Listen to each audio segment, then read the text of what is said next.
sharira. Hari Hari Bolitena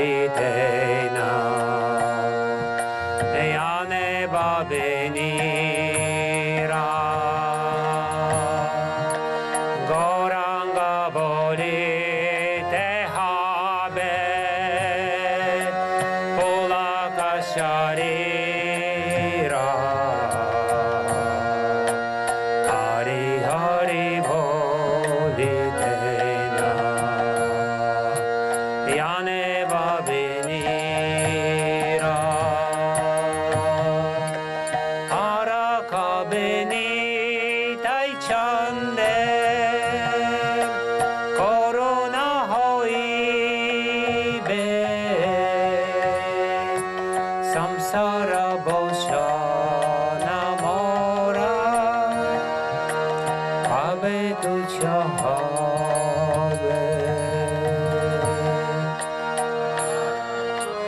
Nitai Chande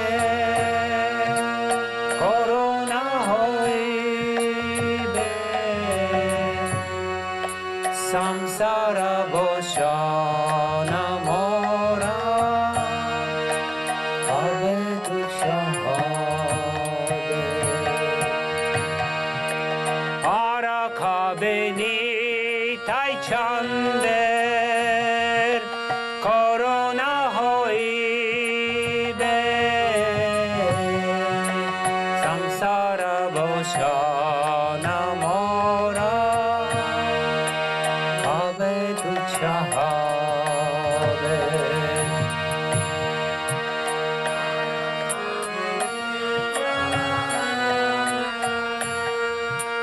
Corona Hoibe Samsara Boshana Mora Habe Tuchahabe Vishaya Chariya Kabe Maza Habe Ma Habe Hama Herabo Shri Vrindavana Vishaya Chariya Kabe Shuddha Habe Ma Habe Hama Herabo Shri Vrindavana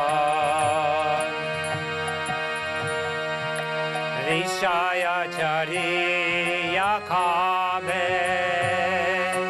Shuddha Habe Ma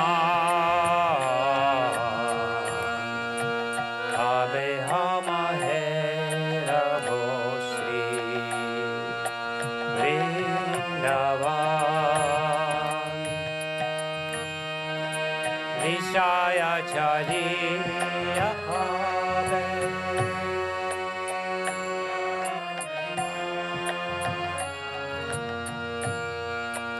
Habe Hama Herabo Shri Vrindavana Rupa Raghunatha Pade Hoibe Akuti Kabe Hama Bhuja Bose Jugala Tiriti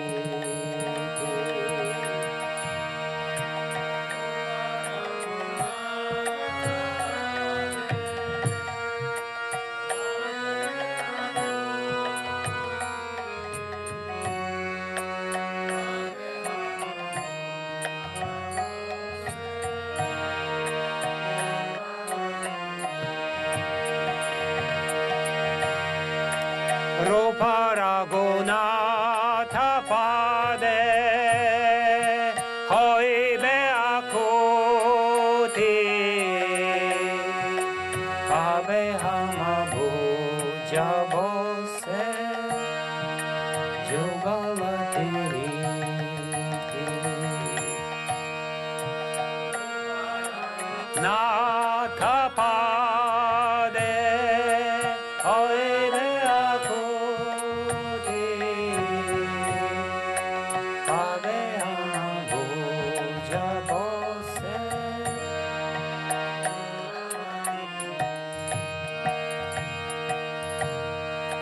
Rupa Raghunatha Pade Raho Morasha Prarthana Koro Yesada Narottama Dasa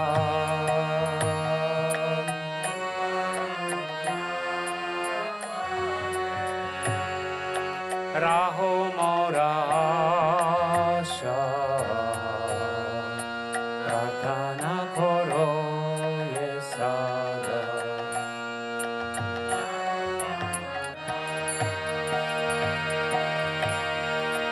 Rupa Raghunatha Pade Raho Morasha Prarthana Koro Yesada Narottama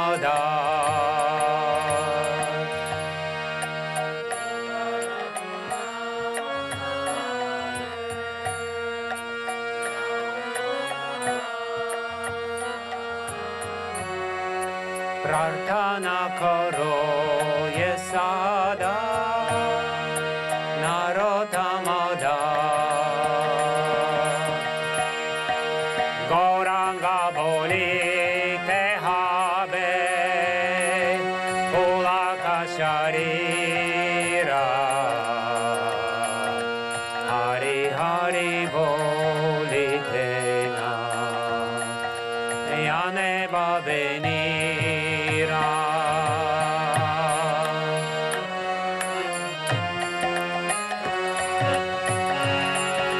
Pulaka Sharira Hari Hari Bolitena Yane Babenira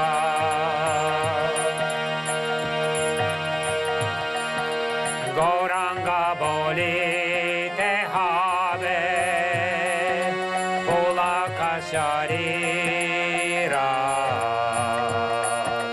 Hari Hari Bolitena Yane Babenira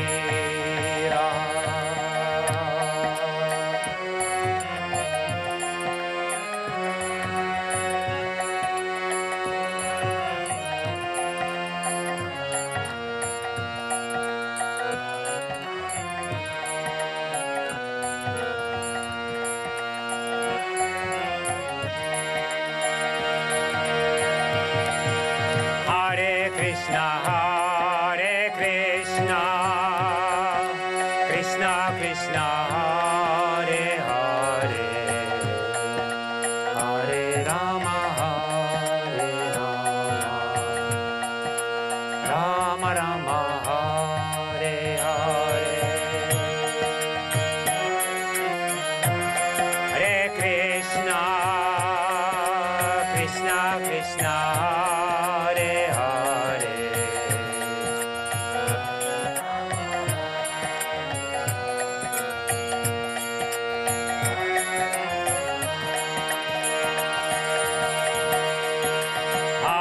Krishna Krishna Krishna Hare Hare Hare Rama Rama Rama Hare Hare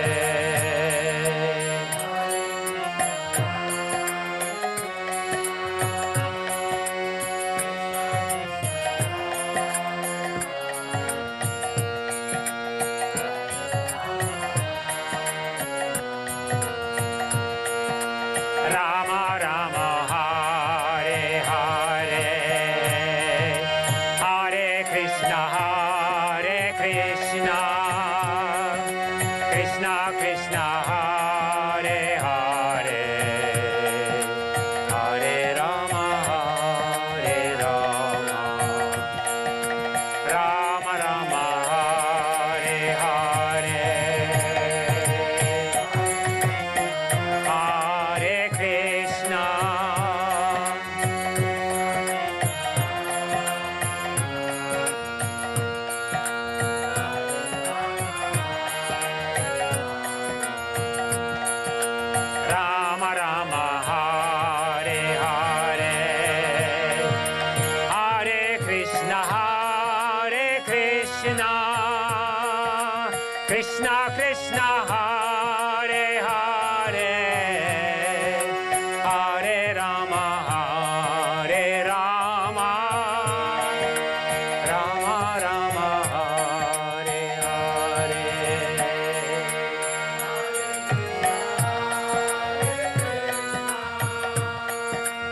Krishna, Hare Hare, Hare Rama, Rama Rama, Hare Hare.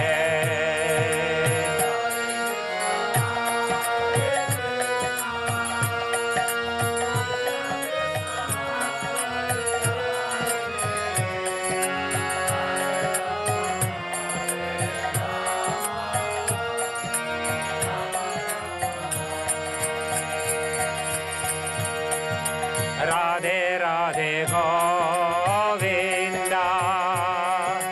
Govinda Radhe, Radhe Radhe Govinda, Govinda Radhe.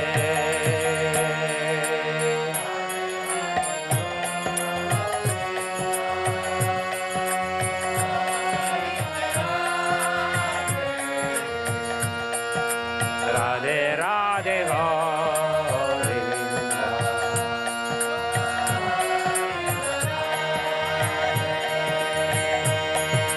Radhe Radhe Govinda, Govinda Radhe, Radhe Radhe Govinda, Govinda Radhe.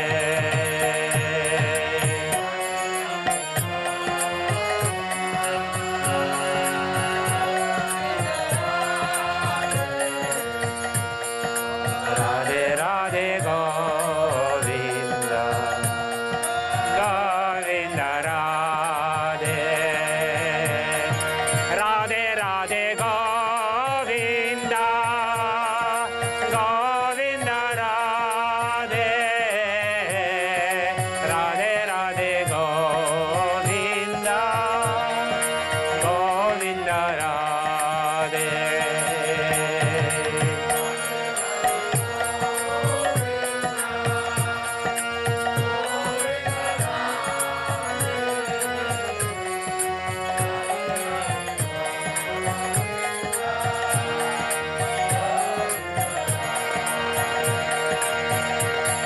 Radhe Radhe Govinda, Govinda Radhe, Radhe Radhe Govinda, Govinda Radhe.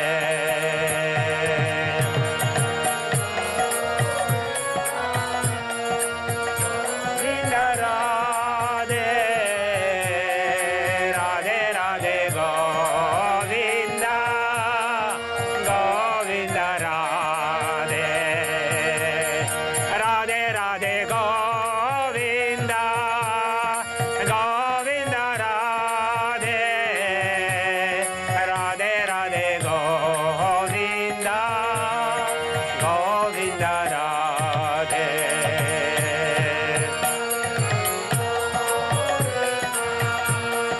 Govinda Radhe, Radhe Radhe Go.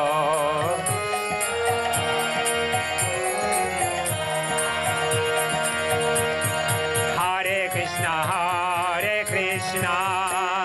Krishna Krishna, Hare Hare, Hare Rama, Rama Rama, Hare Hare.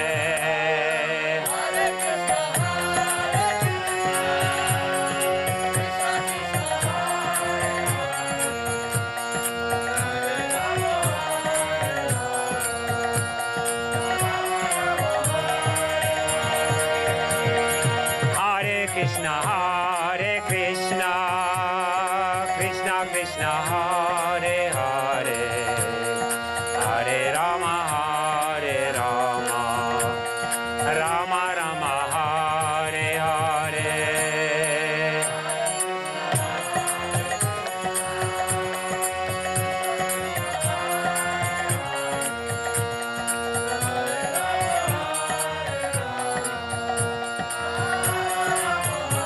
Please, all together.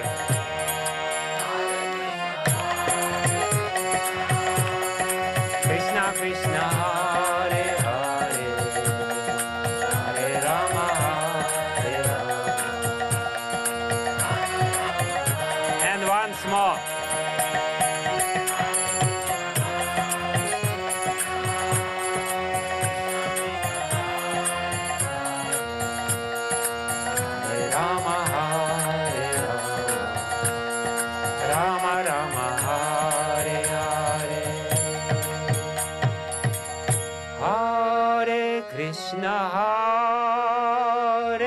Krishna, Krishna Krishna, Hare Hare, Hare Rama, Hare Rama, Rama Rama, Hare Hare, Hare Krishna, Hare Krishna, Krishna Krishna, Hare Hare, Hare Rama, Hare Rama, Rama Rama, Hare Hare.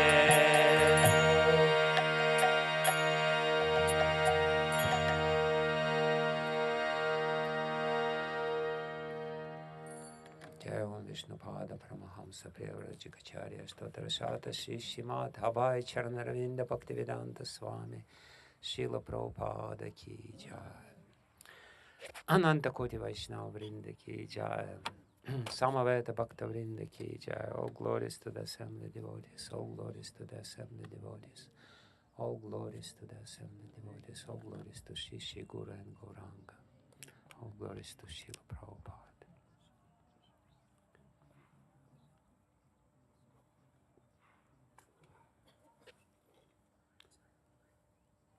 Om Agyana Timirandasya Gyanam Jana Shalakaya Chakshurun Militam Yena Tasmai Shri Gurave Namaha Shri Chaitanya Manobishtam Stapitam Yena Bhutale Swayam Rupa Kadamayam Dadati Swapadantikam Vandeham Shri Guru Shri Yutapada Kamalam Shri Guru Vaishnavam Scha Shri Rupam Sagrajatam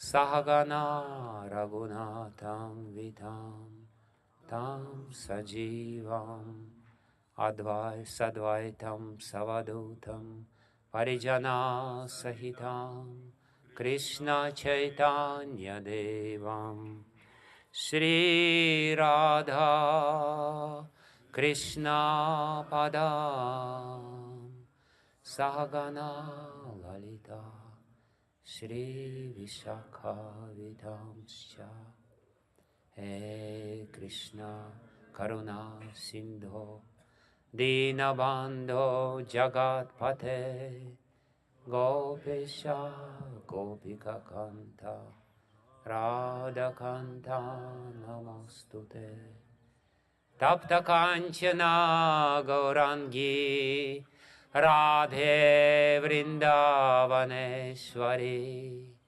Vrishabhanu Sute Devi Pranamami Hari Priye Vanchakalpatarubhyascha Kripa Sindhubhya eva cha Patitanam Pavanebhyo Vaishnavebhyo Namo Namaha Shri Krishna Chaitanya Prabhu Nityananda Shri Advaita Gadadhara Shri Vasadi Gaura Bhakta Vrinda Hare Krishna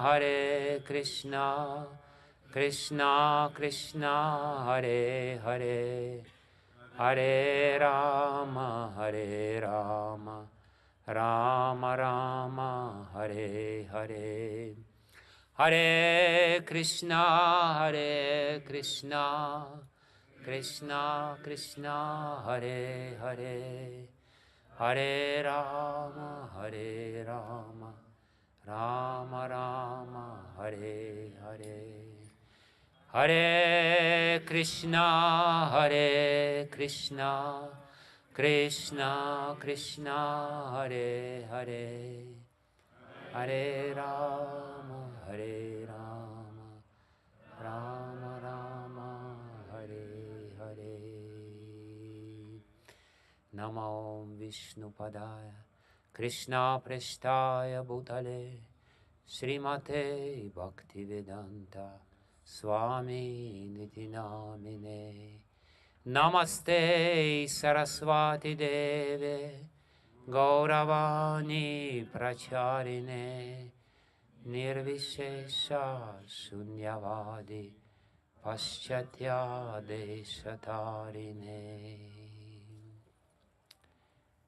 Yantah pravishya mama vachim imam prasuptam Sanjeevayate kila shakti darak swadhamna Anyamscha hasta charana shravanat vagadim Pranannamo bhagavate purushaya tubhyam Swasyastu vishwasya kalach prasidatam Dayantu bhutani shivam mithodaya Manascha badram bhajata tadokshaje Aveshyatam no matir Adhyahai tuki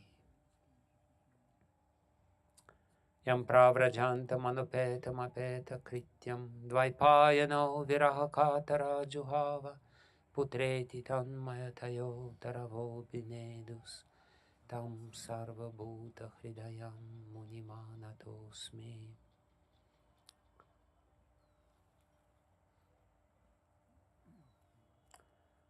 So again, I'm very happy to see all of you here. I'm humbled by your presence, and with your permission and blessings I will try to speak something. And today we will plunge into the story, but before I wanted to say something.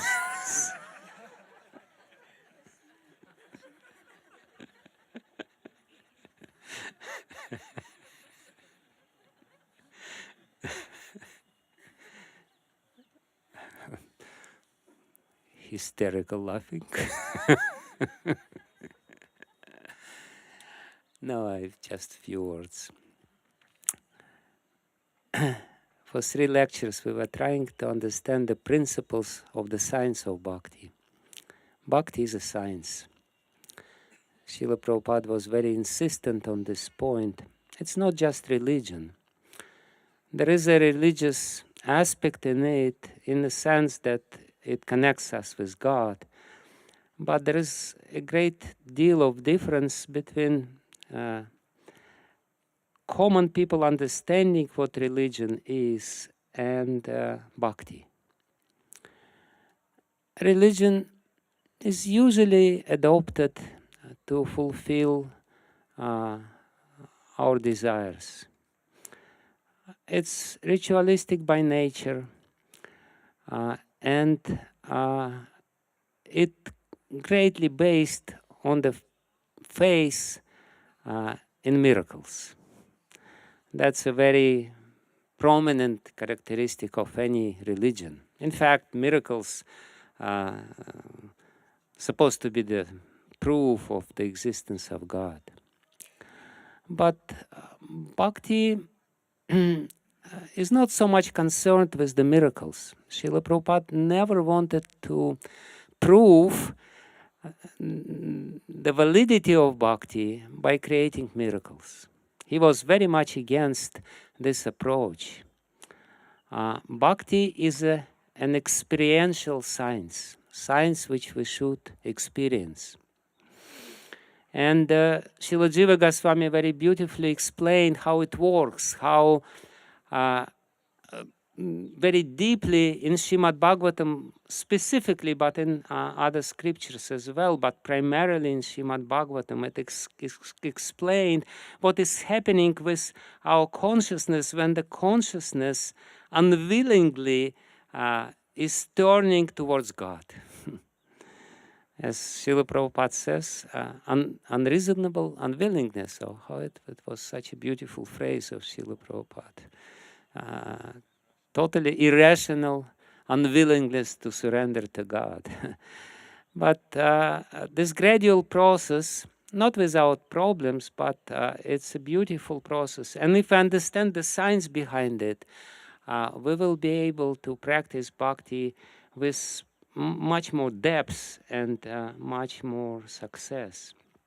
And Srila Prabhupada, of course, explains this again and again and again. But please don't take these explanations as something which is unsettling your practice. Take whatever is useful from these explanations and continue with the practices.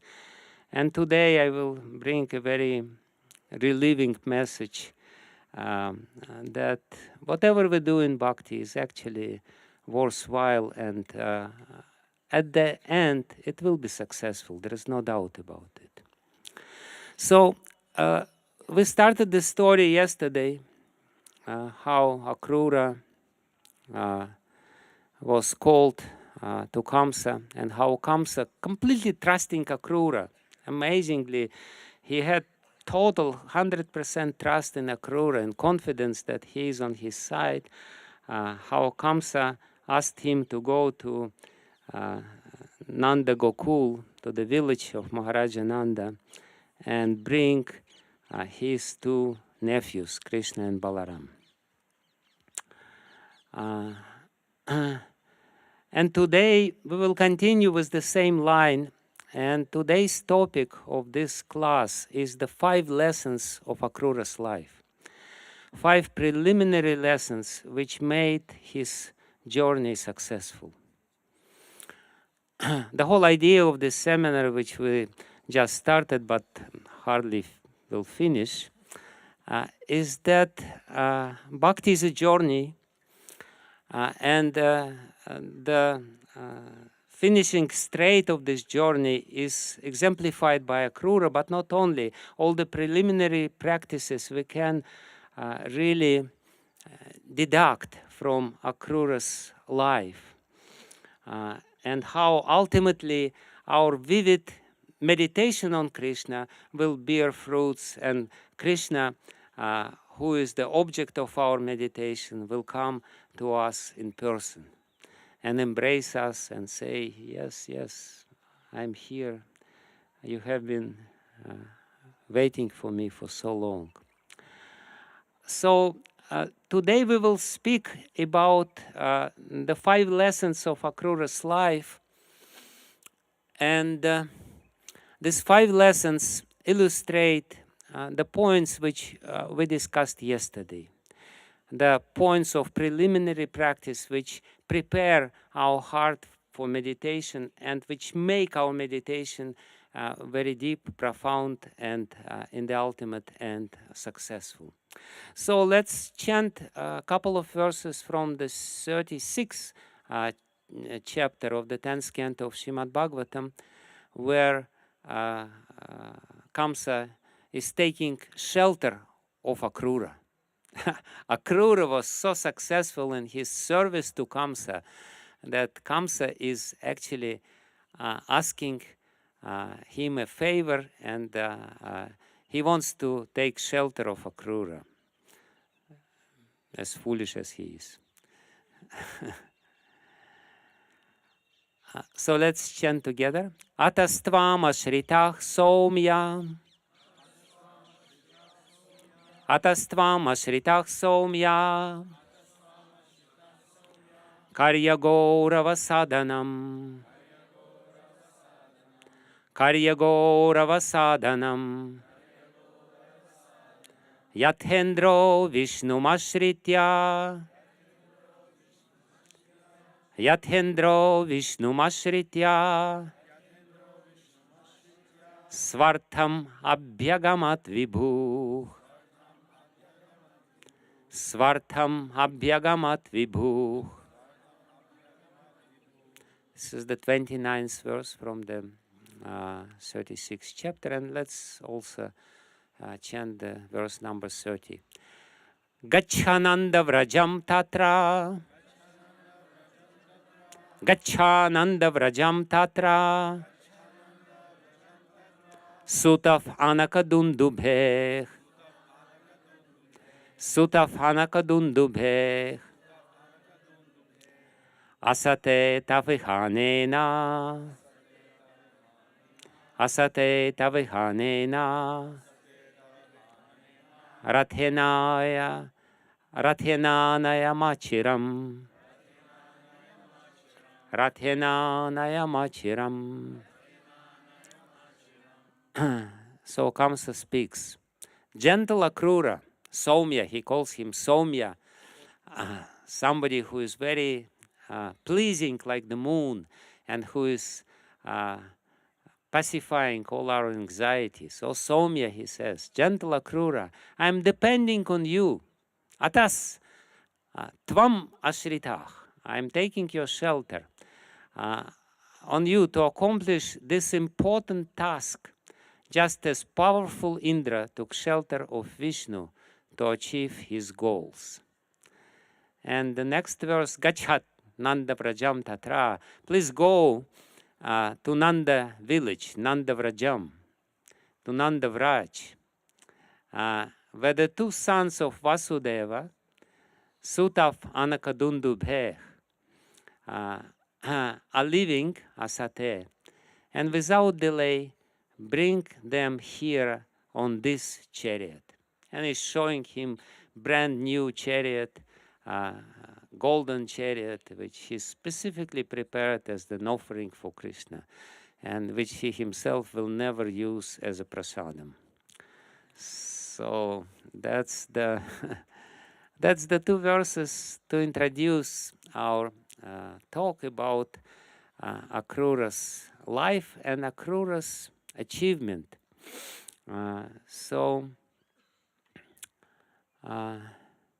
Yes.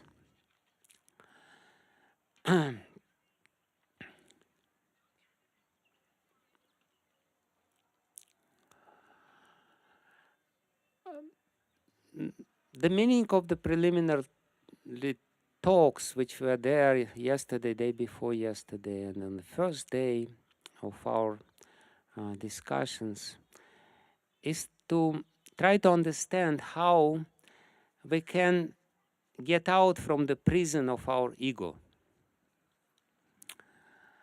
It is very beautifully described by the acharyas from Sri Sampradaya, and that ego is our prison keeper, and we are prisoners in the prison house of our ego.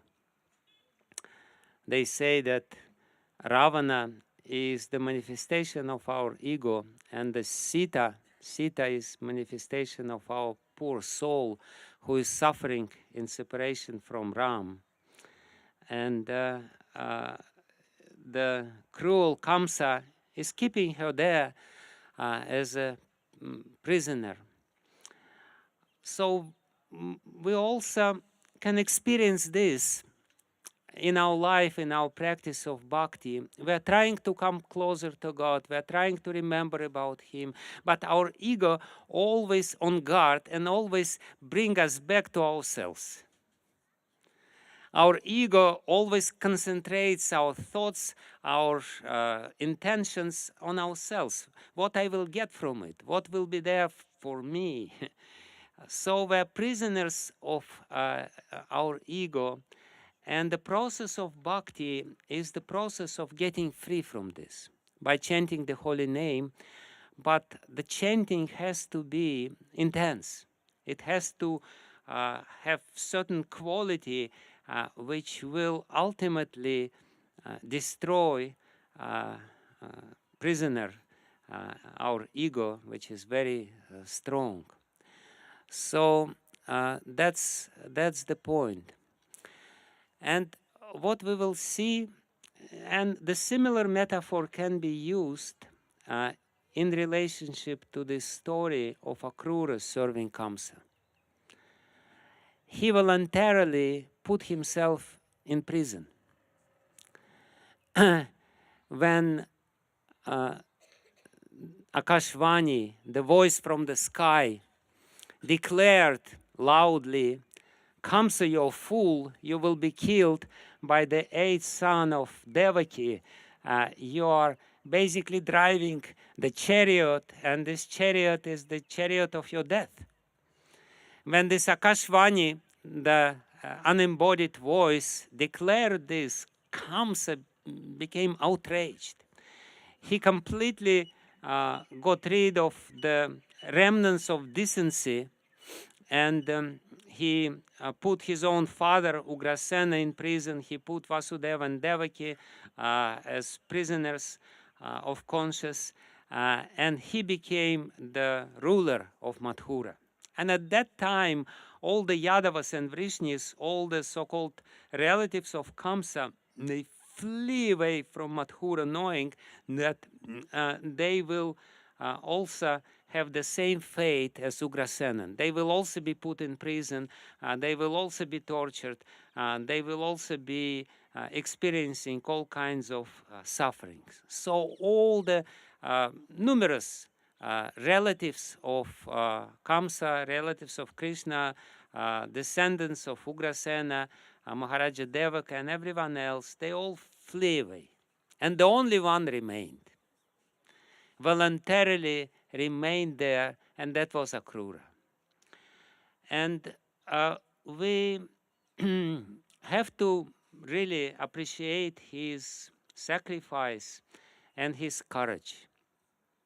I was talking about this yesterday, and we more or less spoke with you about this first lesson, that especially in the beginning, to make our bhakti stronger, we need to be in not very favorable environment, because not favorable environment will help us in the initial stages of our journey. I have seen many times how devotees, neophyte devotees, beginners on the path of devotion, were trying to find some favorable conditions for practice their bhakti. They were leaving Russia, Soviet Union, going to much more free countries. But as a result, they just gave up bhakti. The environment was favorable, but there was no impetus for them to practice bhakti because there was no resistance. So external resistance is very, very important in the beginning. And there are many reasons for this, and I will speak about these reasons today. So basically what we see in this situation of Akrura, he was serving Kamsa, and the service of Kamsa helped him to concentrate internally on Krishna. And the more unfavorable the circumstances were, and we can see actually in the religious history, in the spiritual history of the world, amazing stories how people who were seeking God were put under immense tortures and sufferings, but ultimately they were grateful for people doing this to them, because they knew that it's for their ultimate good. So, but we have to appreciate the sacrifice of Kamsa, of Akrura, sorry. Sacrifice of Kamsa we should not appreciate so much. We have to appreciate this because he voluntarily went into the situation where he was treated by traitor. All the Yadavas and Vrishnis definitely were talking about Akrura, and they were talking among themselves, and they were definitely accusing Akrura. They were saying, look at this rascal Akrura. He's staying with Kamsa. What is he doing there? And of course, Kamsa and his entourage, they didn't appreciate what he was doing. So when I was reading about this and thinking about this, I remember the story which actually gave me a lot of courage in the beginning of my journey, the story which Srila Radhanath Maharaj told me, it's perhaps one of the most amazing stories. Of course, all his stories are most amazing. And the way how he tells his stories are also very amazing. But when he was telling this, I could very vividly feel what he was going through, because when New Vrindavan community was excommunicated from ISKCON, he preferred to stay in New Vrindavan. Even though the whole ISKCON, the organization of his Guru Maharaj, was against New Vrindavan. And I remember this time still, I still somehow or other was participant of this time, and I remember how heated discussions were there. I was listening some lectures from New Vrindavan, which were illegally imported into ISKCON, and in these lectures of New Vrindavan, they were saying this sannyasi is a demon, and this is more demon, and we will kill them. And in ISKCON, of course, we were also saying this is their demons, and so it was very heated situation. But nevertheless, voluntarily, he decided to stay there. And when the changes started happening in New Vrindavan, when they changed the dress and everything else, he didn't change the dress. He remained in his dhoti. When they started chanting mantras and all the services in English, he didn't do it. And they put Jesus Christ on the altar. So he was there, and everyone was against him. Everyone in their community was against him, and everyone in ISKCON was against him. So exactly the same situation we can see here. Akrura, he is in the enemy's camp, and everyone is against, among the enemies against him, and everyone amongst his relatives is against him.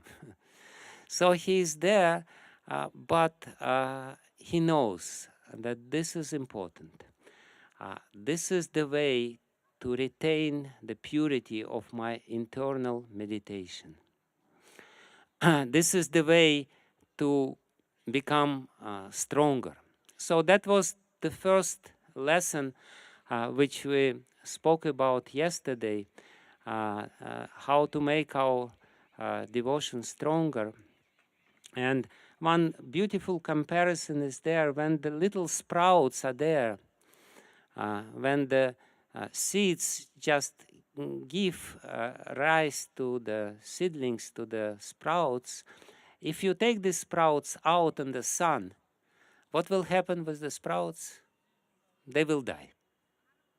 The sprouts have to be kept in dark. If the sprouts are not kept in dark, they will die. So the same thing is with our devotion.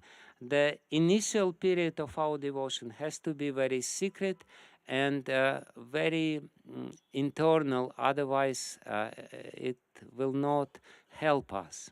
And therefore, this verse which Chaitanya Mahaprabhu wrote to Rupa and Sanatana is very important.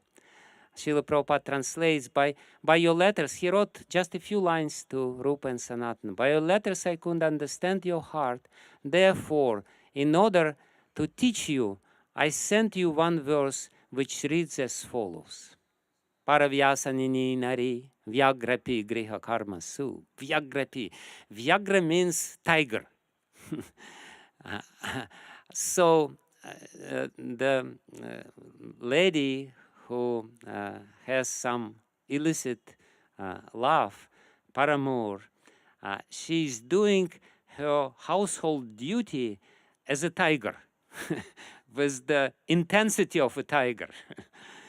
Vyagrapi griha karma su. She is completely absorbed in these external duties of her life, but at the same time, tad eva asvadayatyantar. But that helps her to relish internally. The more external situations are unfavorable, the more they helpful us to concentrate internally and relish this internal, somewhat illicit connection with our eternal lover, who is Krishna. Navasanga Rasayanam. She is always invigorated. Rasayana means tonic. She is invigorated by this Rasayana of Navasanga, of this real love. So one more reason is there for hiding, and one more reason why Sri Chaitanya Mahaprabhu has written this verse to Rupa and Sanatana Goswami is that this illicit mood of our relationship with Krishna is actually the mood of our sampradaya. We are cultivating illicit relationship with Krishna. Our relationship with Krishna will always be parakiya. In Vrindavan, everyone is in parakiya mood with Krishna. Nanda and Yashoda, they are not real father and mother of Krishna. Of course, we know they're real father and mother. But according to the conventional customs, and therefore Krishna is so dear to them. And the friends, they know deep down that Krishna is a king, he's a prince. And they're just cowherd boys. So it's also illicit relationship.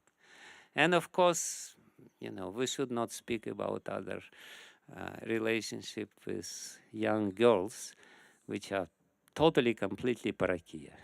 So the mood of Vrindavan is parakiya, and therefore Chaitanya Mahaprabhu is writing this verse, encapsulating this mood of our sampradaya, and say, please cultivate internally this mood while serving Hussain Shah. And the time will come when the prison of Hussain Shah's service the doors of this prison will open wide, and you will be able to get out from this prison. So this internal period is very important. That's the first lesson. The second lesson is even more important. The second lesson is the lesson of patience and growth. So, as I said, Akrura was in this service for 12 years, and sometimes you can ask, why so long? Why do we need to be in this internal period of cultivation for so long time? And there is an important reason for this long, prolonged period of our preliminary cultivation before our practice of bhakti will bear fruit. And the reason I explained yesterday when I quoted this verse from 11th canto of Srimad Bhagavatam, etavan yoga dishtom machinyach sanakadibhih, Sanaka, 4 Kumaras, they were teaching this yoga, and the essence of this yoga, sarvataha mana krishya, we have to pull out, tear away our mind from everything else, and mai adveshyate yatha, and enter into Krishna, go into Krishna very deeply. So why do we need such a long period? Because a prolonged period of purification, preliminary purification, because our mind is strongly attached to this material world. This is one reason for this. And we have to understand that the natural process of detachment is slow. I've seen many times when people were trying to obtain detachment or rise to the level of complete detachment from this world artificially, and inevitably it fails. You try to jump on this level, which is not really achieved by you in a natural way, and all this detachment ultimately becomes artificial. You practice austerities, you practice, you're fasting, you're not sleeping, you're chanting many rounds, but then all of a sudden somebody who seem to be so fixed becomes completely fallen. Why? Because it's artificial. One very important lesson which is given to us here is that spiritual life is a long journey. It's not a short journey. You cannot really, through extra endeavors in the beginning, get to the end of the journey, because it's a long journey. What will happen if from the beginning you are running and running and running? What will happen with you? You will just fall down, not even in the middle. You're lucky if you will fall down in the middle. You will not reach middle. You will exhaust yourself. We have to prepare ourselves for this long journey, and therefore we have to go slow, and we have to respect the natural process of detachment which is gradually taking place in our life, when we understand that everything else is insignificant, that ultimately love of God is the only real goal. So that's a slow process, and we have to prepare ourselves for this marathon, which is a long thing. We cannot really speed up natural processes. Like Bhaktisiddhanta Saraswati Thakur Prabhupada, he was, or even Gorkishore Das Babaji, he was, that was his joke. He was imitating the Sahajis, and he used to say that Sahajis, the attempts of Sahaji to cry and to make a show of love, and I'm sure they believe that they have love with all this external signs of it, but Gorkishore Das Babaji Maharaj says that it's as if a newly wed girl who just got married would go to the labor room and starts imitating the labor, trying to bear the child. And she's there, you know. It's not going to work. There is a natural process. It takes certain time before it will become successful. You cannot really speed it up. And moreover, it's also interesting, we are waiting for fruit of our endeavors, and the fruit will come, there is no doubt about it. But if we try to speed up coming this fruit, the fruit will become, it's not really tasty, or sometimes even poisonous. I was in Israel, and they told me very interesting thing. There is in Israel, there is a big thing. There is the whole ministry of kashrut, and they are approving food according to Jewish traditions. And they told me very interesting thing which struck me. And they said that the fruits from apple tree, before apple tree is 10-year-old, are considered to be contaminated. The apple tree is bringing fruits even before, after, or you can, especially nowadays, there are all kinds of apple trees who can give you the fruits practically immediately. But according to Jewish tradition, if the tree is very young and you take the fruits, they are not bona fide, they are not pure, they are not clean. So the same applies to us. We may get some sort of feelings through our extra endeavors, but because they're not obtained in a natural process, and they're not really mature in a real sense, then they will not bring us benefit. So this is second extremely important lesson of patience. We should not hurry. Spiritual life is a very important process and a very natural process. Let it take its time, and we should do very carefully what we're supposed to do, and gradually the spirit of renunciation will take place. So Akrura, he understood very beautifully this principle.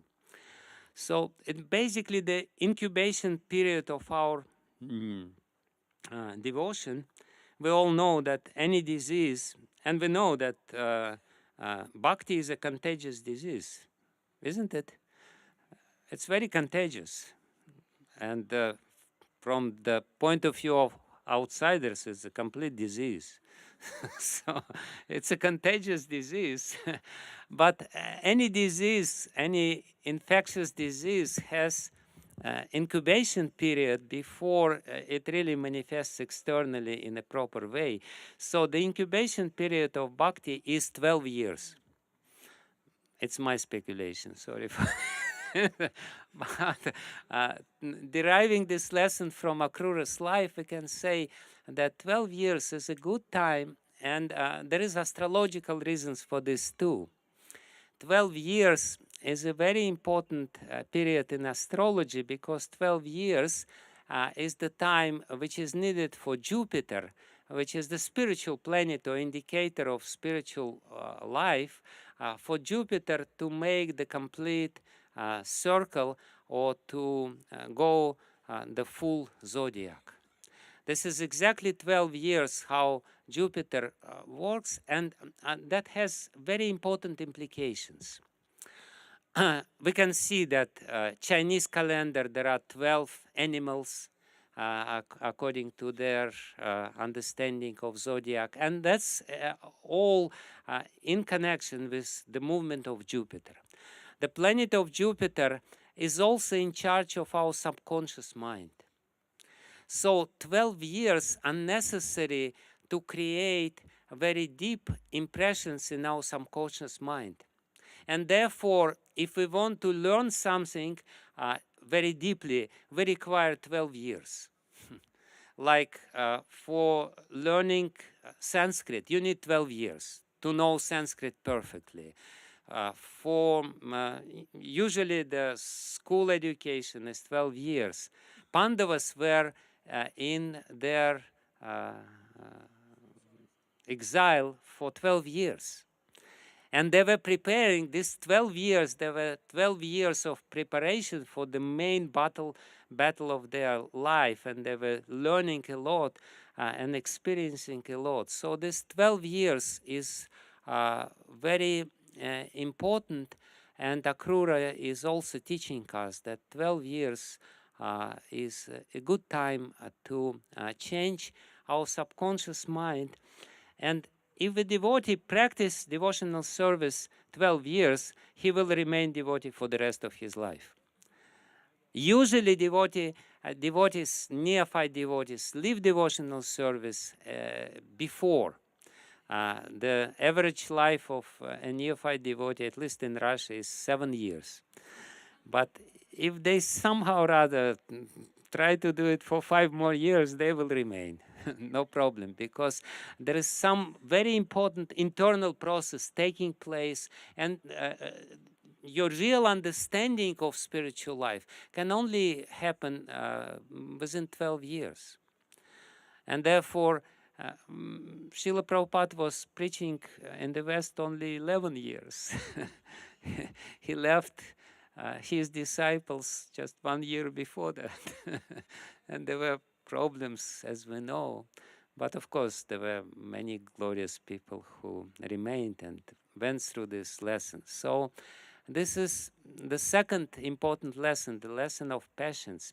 The third lesson, extremely important lesson, which is connected with the second part of this verse. The first part of this verse about meditation, that we have to pull out our mind, akrishya, we have to pull out mind from the external attachments, the attachments to this world, to the values of this world, our dreams, our ambitions which are there, which are very important. Anyway, I will not spoil your meditation by inappropriate example which came to my mind. But the third lesson is connected with the second part of this verse, where it is said we have to, from one side, pull out our mind from external, and from the other side, simultaneously we have to put or immerse our mind in Krishna. So the second lesson, a third lesson, is the lesson of cultivating desire. These 12 years are very important because simultaneously we have to grow internally the desire within us, the desire which will ultimately bring us closer to Krishna.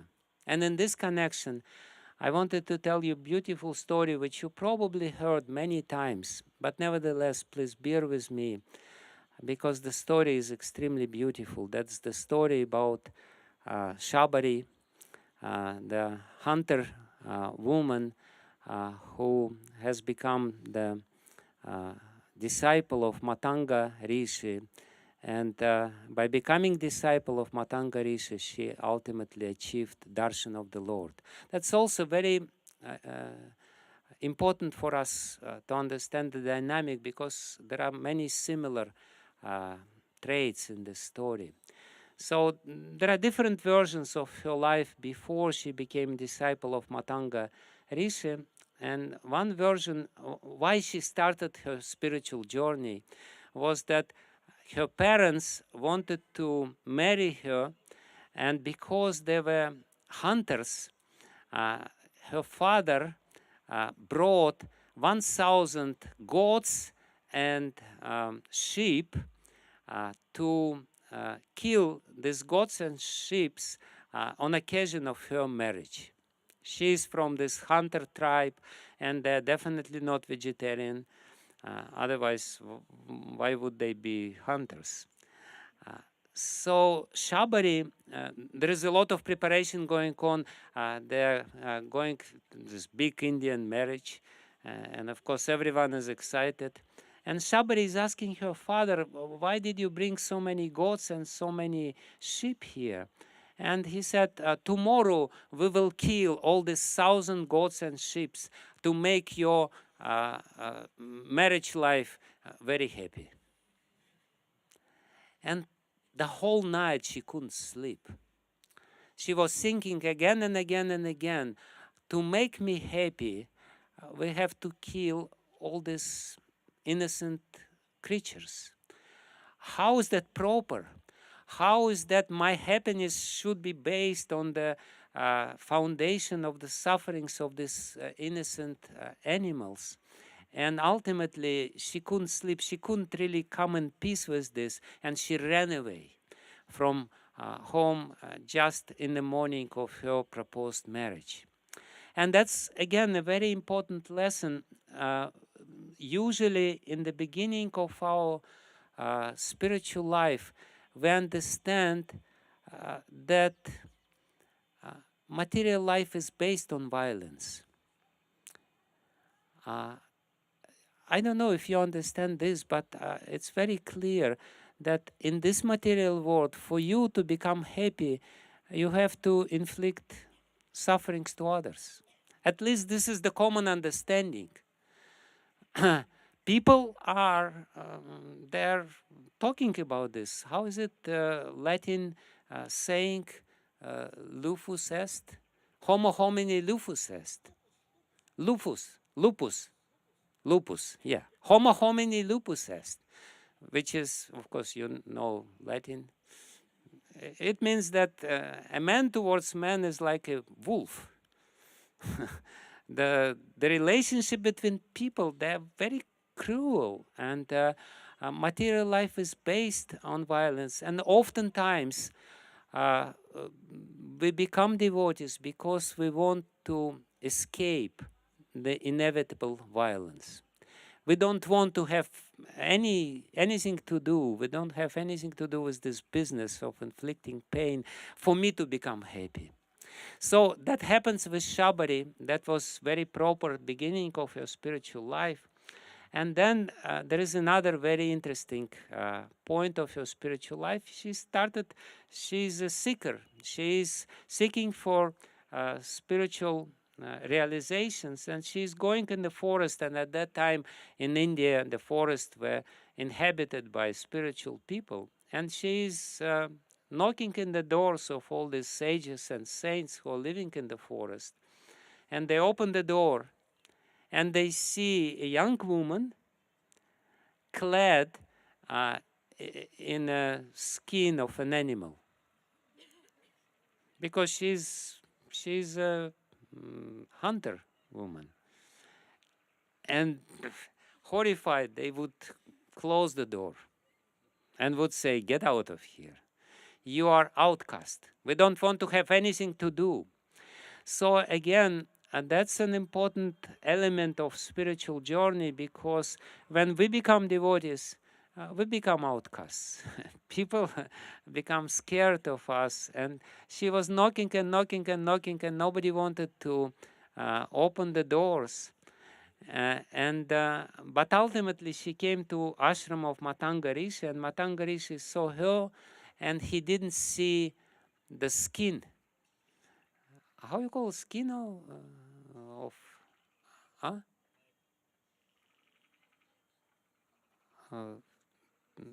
Skin of an animal, or there is some other word. Pelch or whatever. So he didn't see the skin of an animal. He saw her eyes. He saw the glowing eyes of somebody who is eager to find the truth. And Matanga Muni looked in her heart, and he appreciated her, and he said, "Please stay in my ashram. Please do some seva in my ashram." And his other disciples, they became totally, completely indignant, and they became agitated, and they started blaming their spiritual master. How dare you to give shelter to this dirty hunter lady in our ashram? First of all, she is lady. That's sin in itself. I'm really sorry. I don't mean this. I'm just joking or sarcastically saying this. And second of all, she's just dirty. She's outcast. She's shabari. There is no place for her. But Matanga Rishi protected her. And this is a very also beautiful story. That's exactly what Srila Prabhupada did when he gave shelter to all his disciples, and how vigorously he protected his disciples from all these people, brahmanas, and all these caste Goswamis who were saying, you lost your caste yourself, Swamiji, get out of here. Srila Prabhupada was very offended by this when he encountered this attitude even among his god brothers. His god brothers didn't want to take prasadam in ISKCON temples because they're cooked by mlechas and yavanas. And this is the followers of Bhaktisiddhanta Saraswati who wanted to preach Krishna consciousness all over the world.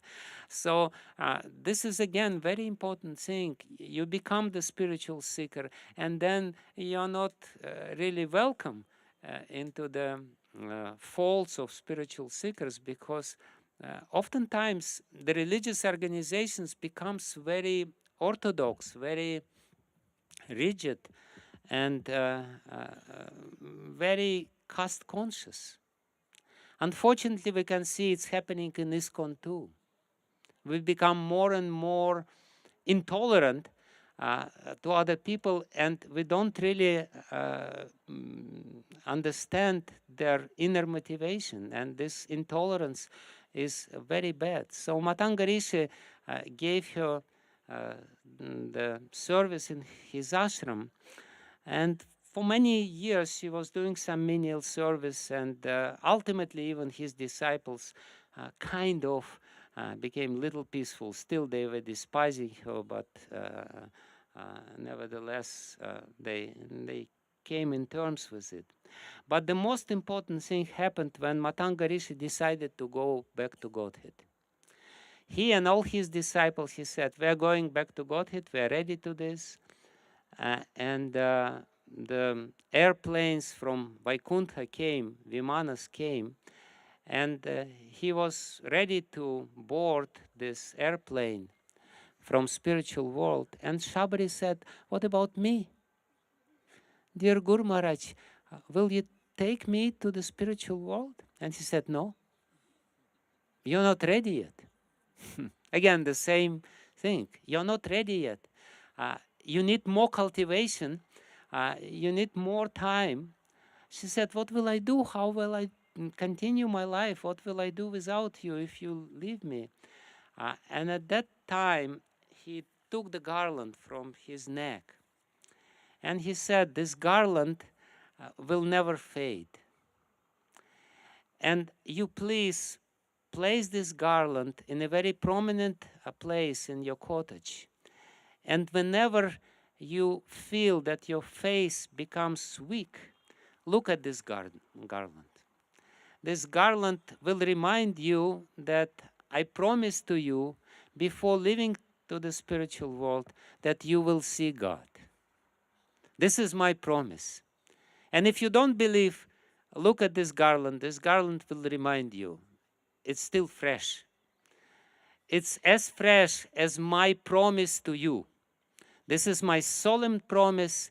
You will see God when the time ripe.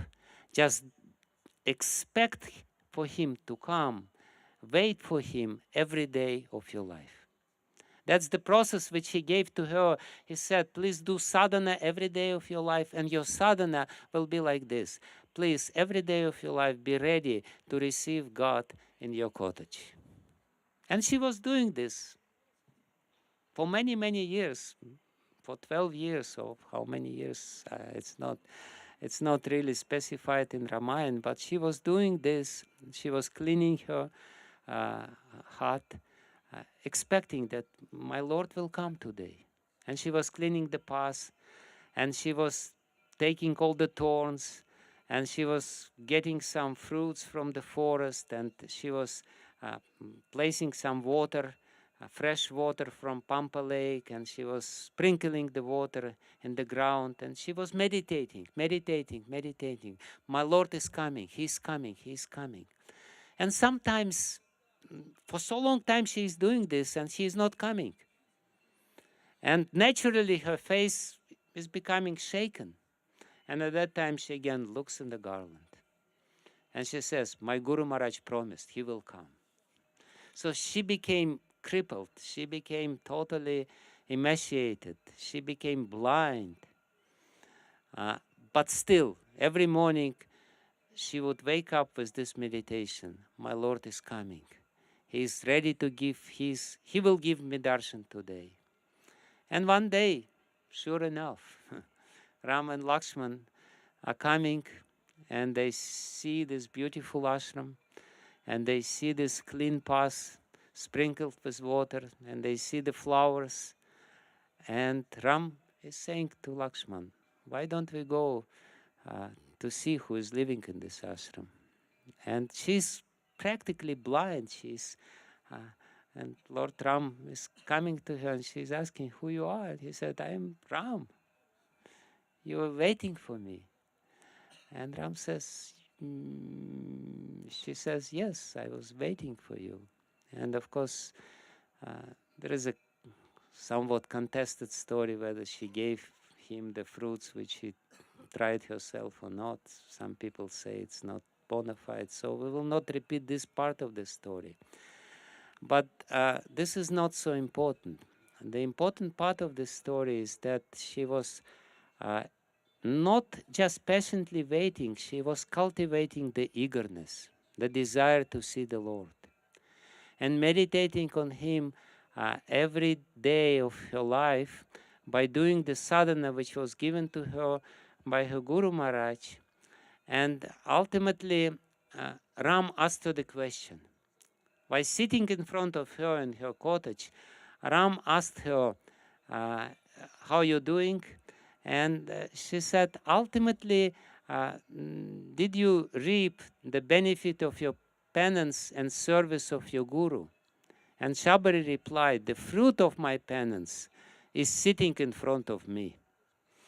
It's you. And she said a beautiful thing, beautiful verse to Ram. Chakshusha tava somyena puta asmi raghunandana Gamishyami akshayam lokam tvan prasada tvarindama. She said to Lord Ram, she also calls him Somya, or blessed ones, or somebody with, or gentle one, or somebody who is fulfilling the desires. So by seeing you, or my beautiful Lord with moon-like face, all my heart is completely cleansed. Now I'm totally free from all the little traits of sins which were still there, which were still the impediments. Now I understand why my guru told me that I'm not ready yet. At that time I didn't understand, and that time I thought I was ready, but after so many years I understood that there are some extra dirt which I had to clean from my heart. But now it's all gone, and I'm ready to go to Akshayan Lokan, to the eternal world, and in a very useful, beautiful, spiritual body. She left this body, and Lord Ram saw her, and she gave the farewell to Lord Ram and went to Vaikuntha Lok.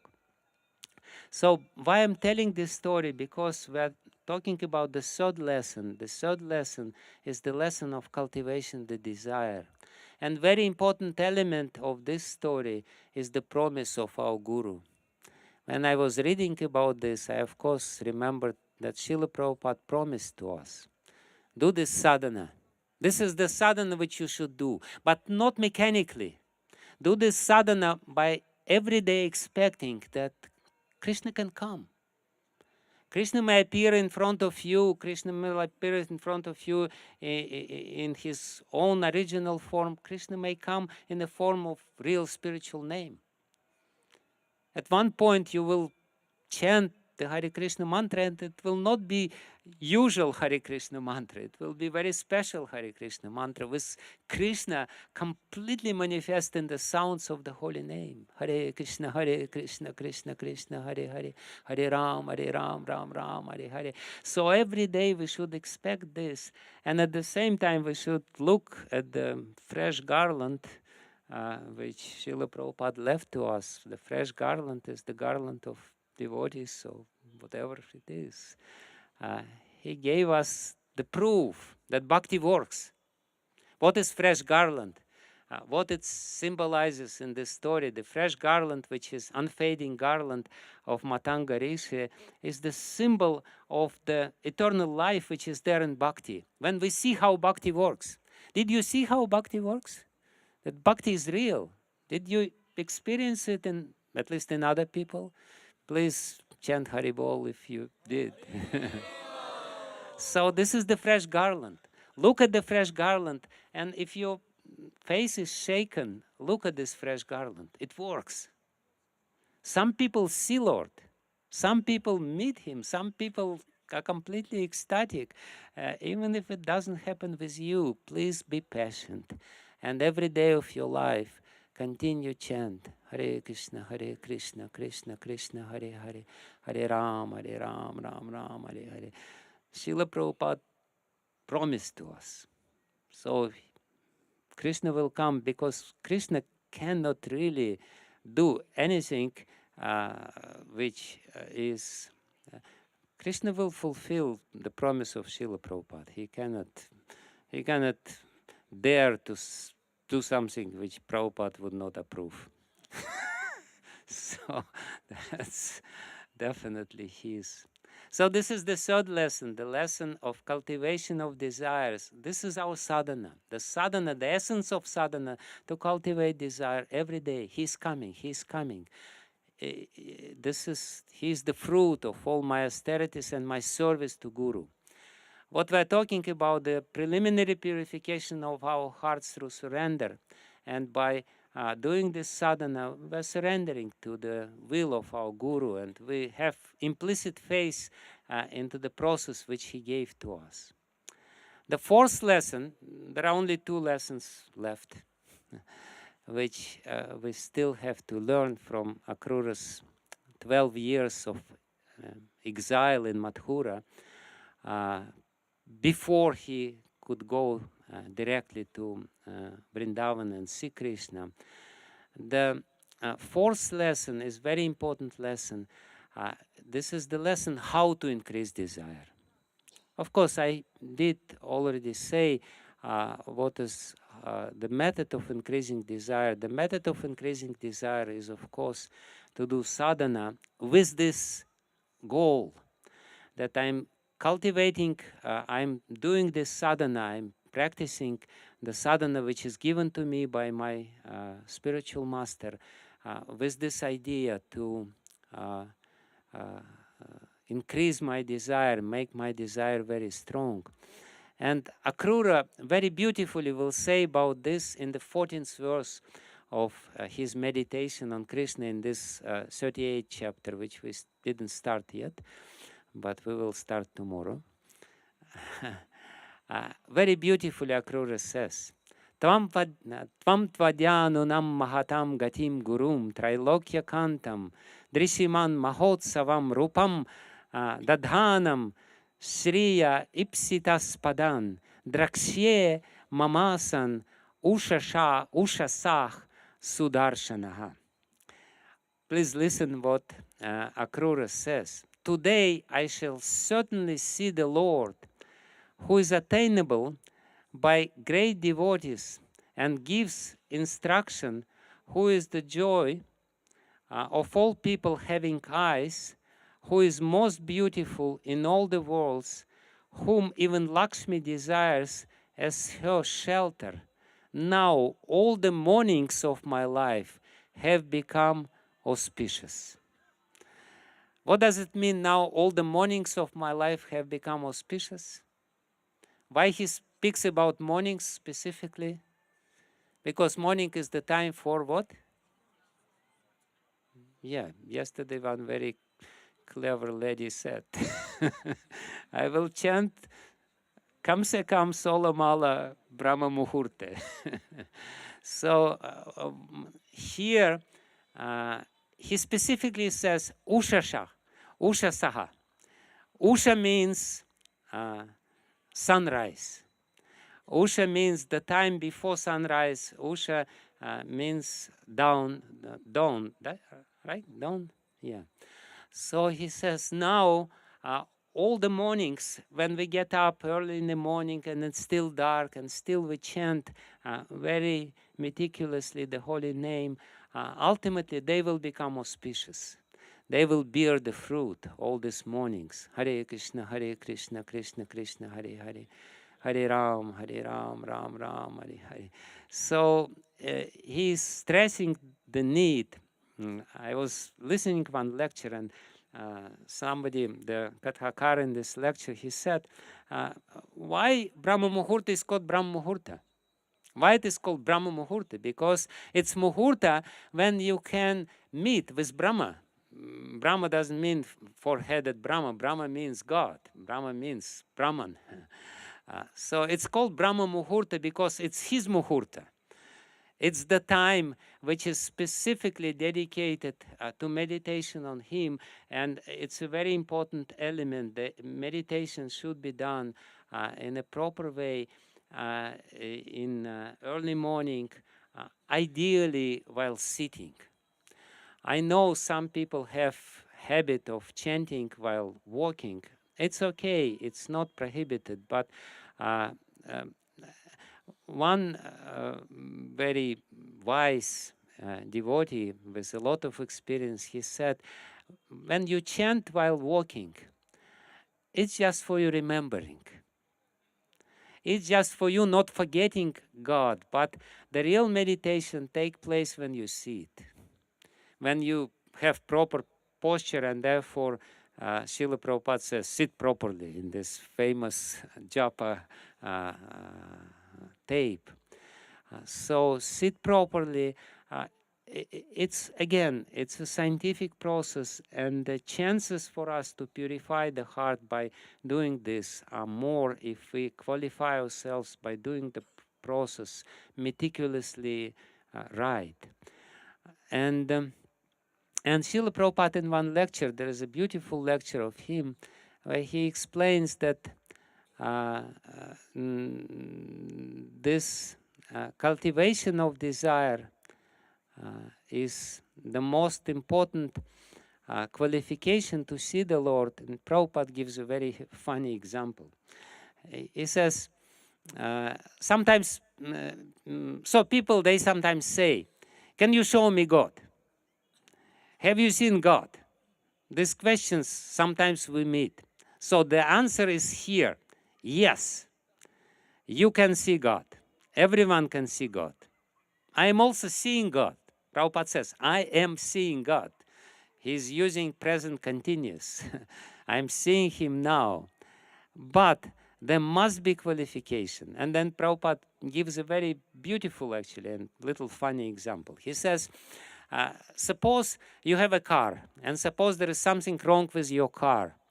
And you try to fix the car. You open this up front in your car, and you look there. And when qualified people, Srila Prabhupada says, when some car mechanic looks there, he immediately sees what is wrong and he fixes it immediately. He says, to see the problem with the car, you need qualifications. So how much qualification you need to see God? So he gives this very beautiful example, actually, which is very appropriate to our topic today, that the practice, the intense practice, changes your vision, qualifies you by giving you completely different vision, because whatever topic we take, especially if it is related with some more subtle sciences, it very much depends on your vision.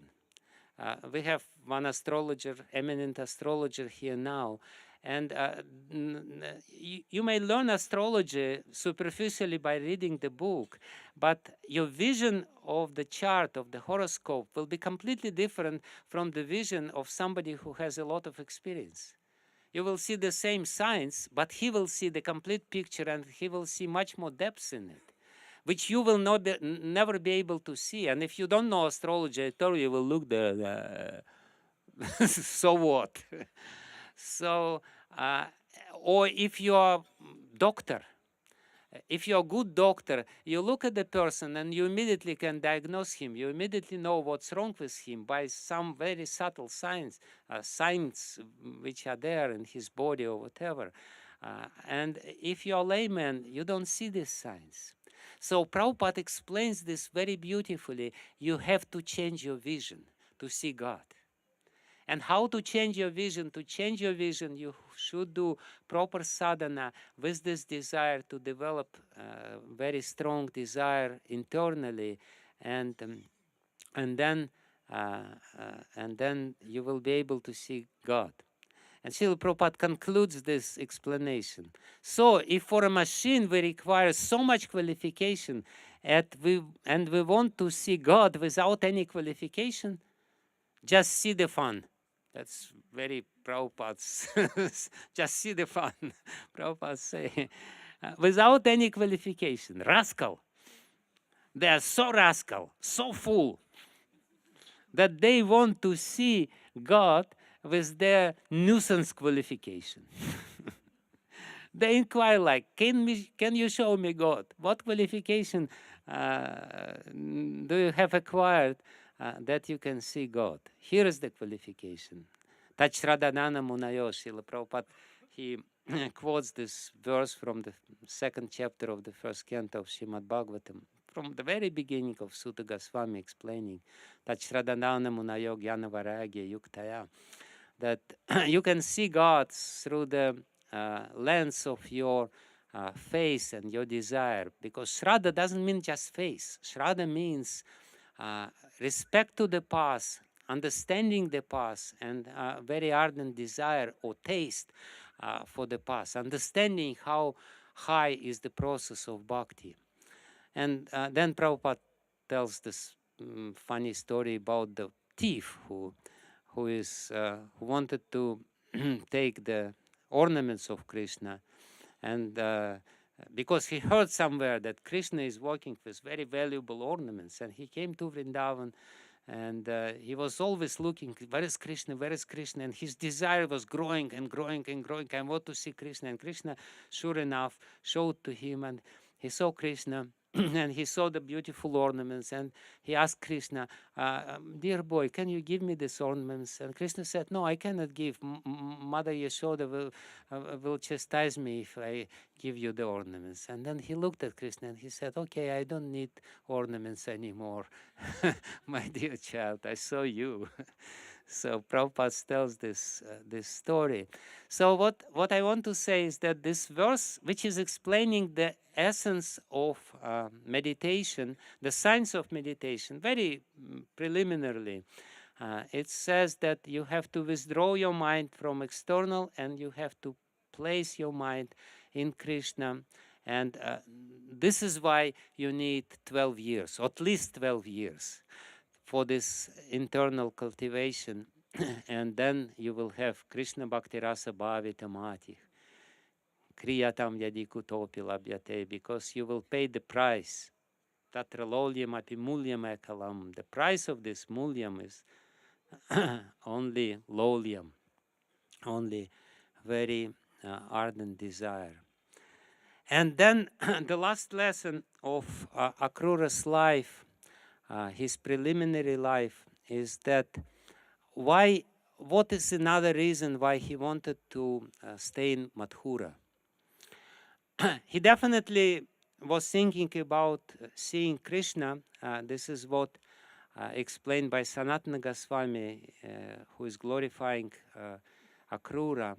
But there was another very important reason why Akrura thought that he would stay in Mathura, and not only stay in Mathura, but he was practically like Prime Minister of Kamsa. He was so trusted and so prominent and so influential.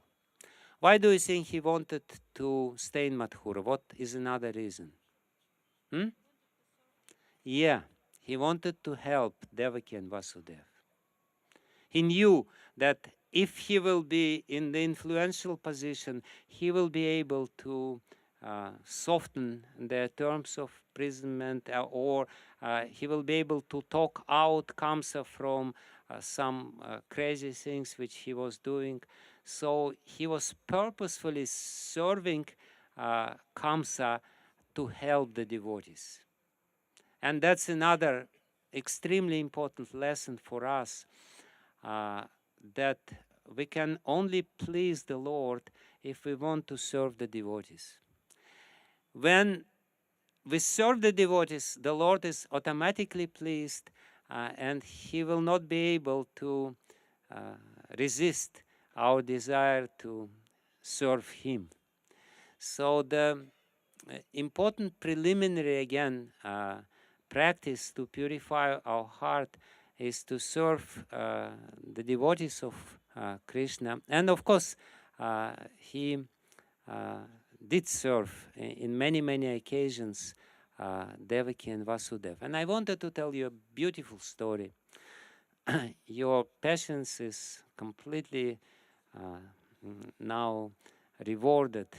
For 3 lectures you were listening philosophy, and today is just a story class. It's a beautiful story. This story I'm most sure that you probably haven't heard, because this is the story from Bhaktamala, a very beautiful story. It's a story about Bhakta, who is a disciple of Namadev, great Bhakta from Maharashtra, and the name of this disciple is Trilochana. He is disciple of Gyanadev, and Namdev is disciple of Gyanadev, and Trilochana is god brother of Namdev. Anyway, so he was very great devotee of the Lord, but he was from Vaishya background. And he had wife, but they didn't have children. And his main service was service to the devotees. He knew how dear it is to the Lord to serve the devotees, and he wanted to please, and he was serving the devotees, but they were getting old. and they didn't have any children, and they didn't have any trusted servants. And he started thinking, what will I do when I become old and crippled, and when I will not be able to serve the devotees? How will I live my life? And he developed a very strong desire. He started meditating. Desire means meditation on a certain goal. He was praying to the Lord, please send to me a very good Vaishnava Sevaka, the very good servant of the devotees who will help me. And some people approached him, but he always was dissatisfied. He saw they're lazy, they're dirty, something. He was not, he didn't like them, he didn't like their attitude. And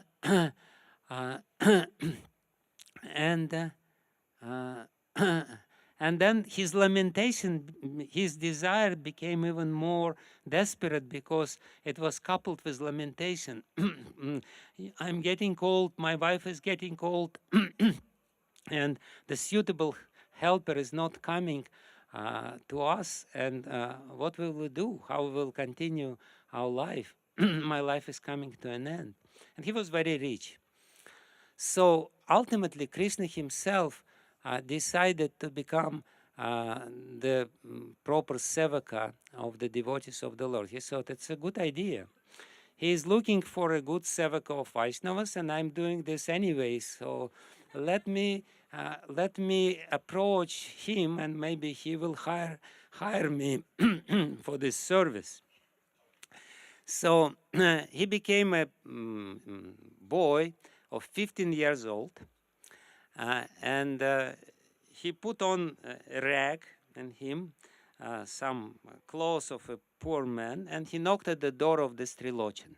Trilochan opened the door, and this boy said, I know you're looking for a servant of devotees. I'm ready to do this. I like doing this. And Trilochan looked at him with some suspicion in the eyes and said, who are you? Where are you coming from? By looking at you, I can see that you don't have mother and father. And Krishna scratched his head and said, yeah, you may say like this.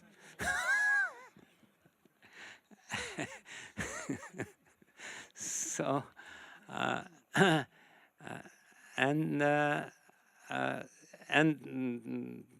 Trilochan started his interview of this servant, aspiring servant, and he said, so tell me what you need. He said, well, if you fulfill my requirements, I will do the service which you need. I'm actually good at this. Believe me, I can do a very nice service, but I have one condition, two conditions. I like to eat rice. In Jagannath, I need at least 5 or 6 kilos of rice every day. This is my first condition. And the second condition, you should never complain about me eating so much. I shouldn't hear these complaints in your house. He said, okay, we have enough rice to feed you. It's okay. So he interviewed him, and he actually liked him.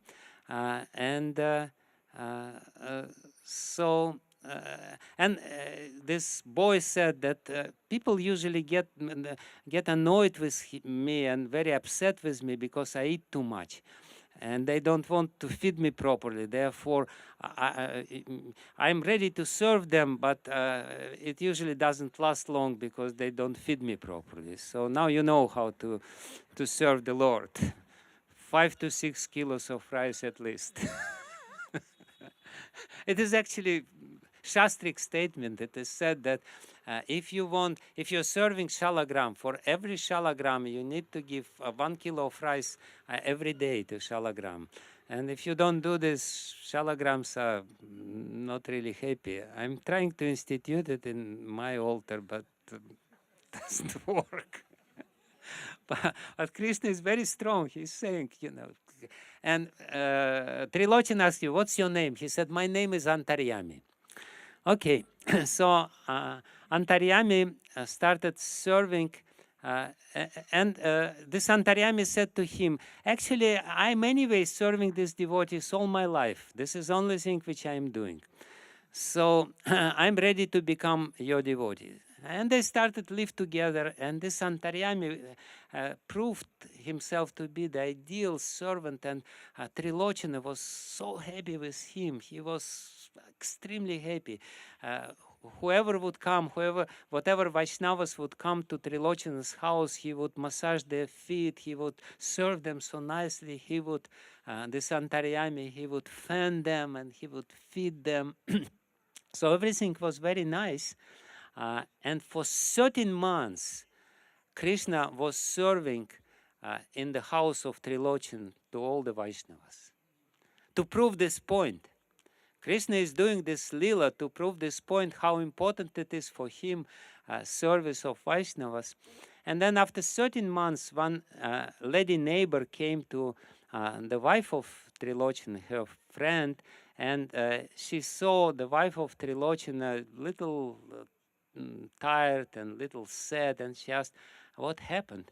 And the wife of Trilochan said, don't tell anyone, but this new servant of us, he eats so much, and no matter how much I cook him, he always wants more. And I have to cook him again. And my husband, he's so strict. He told me to cook whatever he likes and give him everything and never complain. And I never complain. You're the first one. I'm trying to complain, but please don't tell anyone. But he's Antaryami. He's in the heart of everyone. So he heard this complaint. And it was his condition. He disappeared from the house of Trilochan without any explanation. And Trilochan became very sad. And he got attached to the servant of his, to Antaryami. And he started lamenting and crying, what will we do? What will we do now? We are alone. He was such a good servant. And ultimately, his wife, seeing him, she confessed to him, this is because of me, stupid woman, I did this, please forgive me. And Trilochan, he stopped eating and drinking. And for 3 days, he didn't eat, he didn't drink. And then ultimately, the voice from the sky told him, hey, Trilochan, please eat and drink. Don't worry, I was your servant. No, how did he say? He said, yes, 1 second. Trilochan became, very morose, and he said, where will I find such an intelligent servant? And the voice from the sky said, take your food and also drink something. I'm very pleased with your service mentality towards the devotees. And that is why I rendered service to the devotees as your servant. I am actually your servant because I am controlled by your devotion. I eternally reside in your house. If you want, then I can return and serve while staying in your house. And then Trilochan became even more morose. Because he thought, the Lord was with me for 13 months and I didn't recognize him. And he was serving me and I never served him. I considered him my servant, and he became very morose. And then ultimately he was saying, Dick, shame on me, shame on me. Anyway, so the point which I'm trying to make is that this is the best preliminary service which we can make, is to serve the devotees, because we don't see the Lord. We are not clean enough, we are not pure enough, we are not really intelligent even enough to see the Lord face to face, but we see the devotees. And we should see their connection. And if we see the connection of the devotees and serve them as the servants of the Lord, that is the best way to please the Lord and the best way to speed up our spiritual progress. So what I was telling today actually is the illustration of what I was telling yesterday. Yesterday I told that Srila Jiva Goswami in Bhakti Sandarbha explains that before you start smaranam, before your meditation becomes really deep and fruitful, you have to do sharanapati, you have to approach your spiritual master, you have to follow his discipline, you have to become his disciple, you have to serve the devotees, genuine devotees. You have to hear about the Lord to nourish your meditation, and you have to do kirtan of the holy names, forms, qualities of Bhagavan. If you do this, then ultimately you will qualify yourself for real meditation on the Lord, and that's exactly the dynamic which we see in Akrura's life. This 12 years of his life when he was serving Kamsa were dedicated to this kind of service, to the service of devotees, to cultivating sadhana, to cultivating internal desire, to making his to making his heart suitable for meditation. And therefore, it's a very interesting thing. I will again chant with you the verse of Sanatana Goswami dedicated to Akrura. Akrurai namastasmai yena kamsa pisevitaha gokule gopa gopyadhyas gopa gopyadhyas Sri Krishnaika didrikshaya. It's very beautifully how Sanatana Goswami glorifies Akrura. He says that I'm paying my obeisances to Akrura, although Api, he is the servant of Kamsa. I know he's serving Kamsa, but despite this fact that he's serving Kamsa, I'm paying my obeisances to him. Why? Because he wanted to see Krishna, Krishna Eka Didriksha. He wanted very much to see only Krishna, but not only Krishna. He wanted to see Krishna where? Gokule, in Vrindavan. Gopa Gopya Dhyas. Surrounded, he wanted to see Krishna surrounded by the cowherd boys and cowherd girls and all the cowherds of Vrindavan. So he explains why do we worship Akrura? Because he had this glorious desire not only to see Krishna. Krishna to see is easy. Everyone can see Krishna, no problem. So many heroes, Indra sometimes sees Krishna, or they see Krishna. But Akrura's meditation was very specific. He wanted to see which Krishna? Gokul Krishna, Vrindavan Krishna. Only Gokul Krishna. And not only alone Krishna. He wanted to see only Krishna, but only Krishna means surrounded by his loving devotees. So that's the glory of Akrura. That's the desire which he cherished and cultivated within his heart for so many years. And for that, he was ready to serve even Kamsa. So there are so many different forms of Krishna. But what is our goal? Our goal is Nanda Nandana Krishna. Our goal is Radharamana Krishna. So that's the secret of this katha, and that's why Kamsa, who trusted Arjuna Akrura so much, he approached him and he revealed the whole plan to him. He took him by hand. And he was speaking so humbly to him because he said, I totally depend on you. And Akrura answered in a very beautiful way to Kamsa to finish this story of Srimad Bhagavatam. When Kamsa revealed his plan to Akrura, Akrura said, very good plan. Very, very good plan. But please remember that no matter how good plan we have, because Kamsa explained to him all the whatever could happen wrong, he had a solution to this beforehand. He said if he will not be killed by Kuvalaya Pida, the wrestlers will kill him. If wrestlers could not kill him, I will kill him. And Akrura is listening.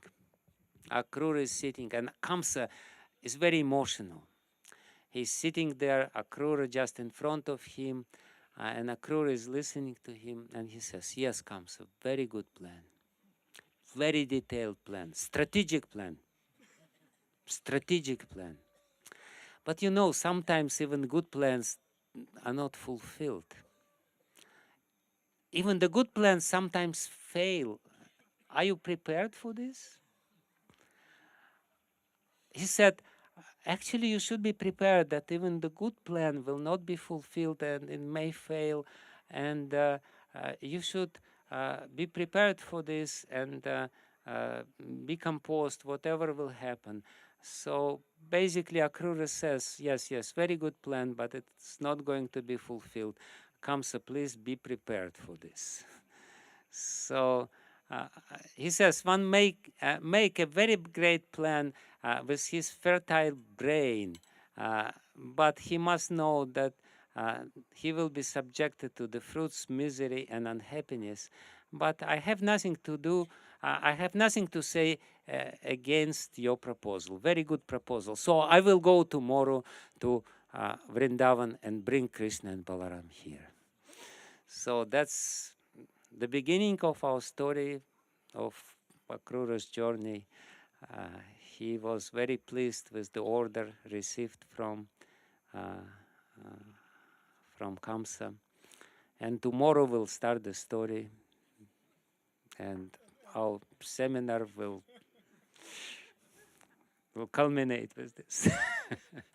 So anyway, I thought it was important to for us to try to understand what we should do to be able to meditate uninterruptedly, to be able to concentrate completely on the holy name, and then gradually on the Rup of the Lord, on the Gunas of the Lord, on Parikaras, his associates, and ultimately on the Leelas of the Lord.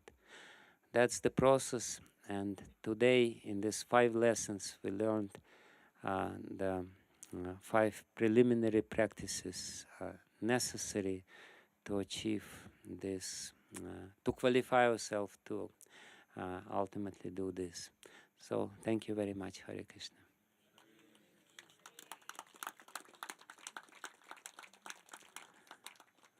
Okay, Namadar Priya. There are some questions which were sent to me. I don't have it with me. If you have it, where? Oh, in okay. Yes, please.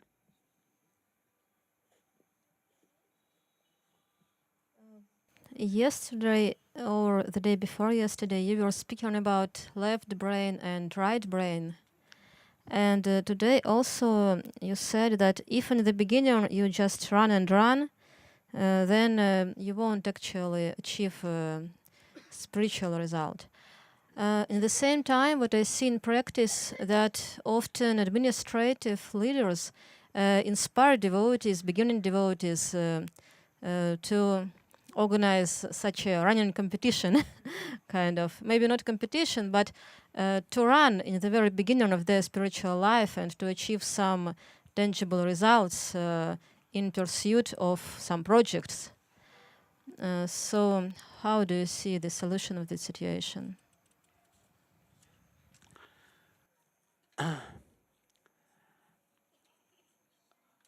I told this, I don't remember because my mind is, by the end of Kartik, it's usually not very clear. Everything is mixed in my mind, but I definitely said it on one occasion that it's important also, even in the beginning, to give people the taste of surrender. It may not necessarily be bad practice, because this unforgettable taste of surrender is important. We have to understand that it's not possible to sustain this complete surrender, but to experience this taste of complete surrender is good. So if the environment, and Srila Prabhupada was very expert in this, he would inspire devotees to really surrender completely and get this amazing, this story about Chaitanya Charitamrita, printing or finishing Chaitanya Charitamrita within 2 months. Those people who were part of this marathon, they still couldn't forget this unbelievable taste which they experienced.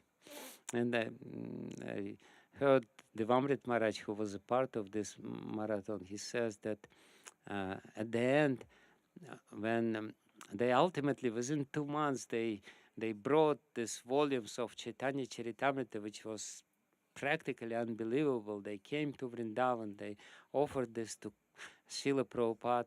Srila Prabhupada looked at this and went away. As if nothing happened. So, because again, he wanted to give the taste of this complete surrender. So it's not necessarily bad practice.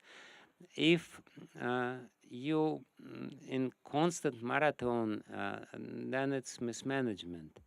But sometimes marathons are good, and therefore this place was prepared for this retreat in a very completely surrendered way by all the people, and some of them couldn't even stay there, so burnt up, they left. They're coming back, but they need some break. So it's not necessarily bad.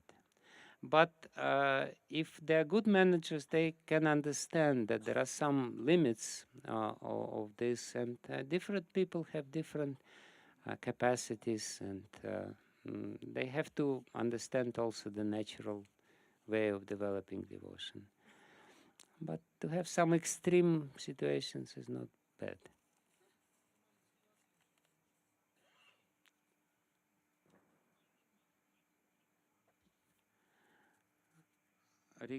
Regarding being attracted to Krishna versus attracting Krishna to us, please comment on.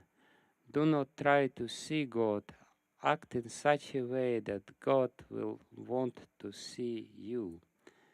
And Bhagavatam, gradually, even the mind, which he used as the means to attract the Lord, as one attracts a fish to a hook, withdraws from material activity. Yeah, as I said, this is the quote from the third canto of Srimad Bhagavatam, where the process of yoga is explained, and it is explained not in a positive way. Yogi is trying to attract the Lord, and he is using his mind as the hook to attract the Lord. But that's not the proper way. The proper way is explained in the first quote, which is Bhaktisiddhanta Saraswati's quote. We are not trying to see God, we hope to see God. We aspire to see God, but we know that ultimately it will only happen if God will want to see us. So, yeah, these two quotes are what I basically told, that we should not try to attract something artificially, or even God, we should not try to attract Him, but we should behave in such a way that He would be pleased to see us. So I don't see any contradiction. And when we clean our heart, then the natural attraction towards the Lord will grow, and this attraction will bring us in the vicinity of the Lord. Because ultimately that's the greatest force. What is love? Love is attraction. Attraction between two hearts, attraction between consciousness. And yeah, we want to experience attraction, and He is the attractor. And we are attracted. In the development of stages of Smaranam, is it under Vaidhi Bhakti, or is it Rasa? Okay. Or a mixture of both? Raganuga. Raganuga sadhana. In the songs, Gauranga books, Narottam Das Gauranga Bolite, Narottam prays to Rupa and Raghunatha. So does Krishna Das Kaviraj in Chaitanya Charitamrita. What is the significance of this? Why not Sanatan Goswami or Raghunatha Bhatta Goswami? Okay, there are two questions here. Smaranam can be... Smaranam is the life of Raganuga. Raganuga is not possible without Smaranam. But Smaranam can also be a part of Vaidhi Sadhana Bhakti. It is, as I said, is sadhana. So it can be both, because all the processes of bhakti are there in Vaidhi sadhana and in Raganuga sadhana.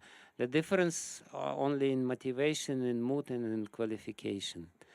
But it's especially important in this practice of Smaranam, in Raganuga sadhana, but in Vaidhi sadhana as well. As in the beginning I said, without Smaranam, our practice becomes very mechanical and not satisfying to the heart. So Smaranam should be there. So why does Raghunath, Rupa and Raghunath, and not somebody else? No, first of all, because Krishna Das Kaviraj Goswami was the disciple of Raghunath Das Goswami. And because Rupa Goswami is the founder of all our sampradaya, and everyone else, every other Goswami of Vrindavana accepts him as such, as the source of our sampradaya. So Rupa is there because he's the founder. Raghunath is his direct spiritual master of Krishna Das Kaviraj Goswami. Of course, it's not clear. There was this philosophical question, but it's accepted by many that Raghunath Das Goswami is his spiritual master. At least he is Shiksha Guru for sure, because he was listening his discourses on Chaitanya Mahaprabhu's life in Radhakund. But the more important reason is that because Rupa Goswami is the foundation, he fulfilled and revealed the desire of Chaitanya Mahaprabhu and explained the path of Chaitanya Mahaprabhu. And Raghunath Das Goswami is the best example of somebody who followed this path and achieved the greatest success. It is said that in not in Hari Bhakti Vilas, in Bhakti Ratnakar. In Bhakti Ratnakar it is said that the devotees were thinking that you cannot achieve anything more than Rupa Goswami. Rupa Goswami is such a great bhakta, and he has such deep realizations. But then, to their surprise, they realized that ultimately at the end, Raghunath Das Goswami achieved the same height. So Rupa and Raghunath, they are absolutely the greatest Vaishnavas in our line. And one is the Abhideya Acharya, another one is Prayojana Acharya. Therefore, Narottam Das Thakur specifically, and all other Goswamis, they are included into this Rupa and Raghunath. They are there. They are servants of Rupa and Raghunath because the Rupa and Raghunath are two main pillars of our sampradaya. Yes, whatever Tadas, Radha Pramod, and Achintya Krishna. You start, Achintya Krishna, you didn't ask yet questions. You can give microphone to Radha Pramod. And I'm not 100% sure that tomorrow Srila Chaitanya Swami will explain us gap between this Kamsa and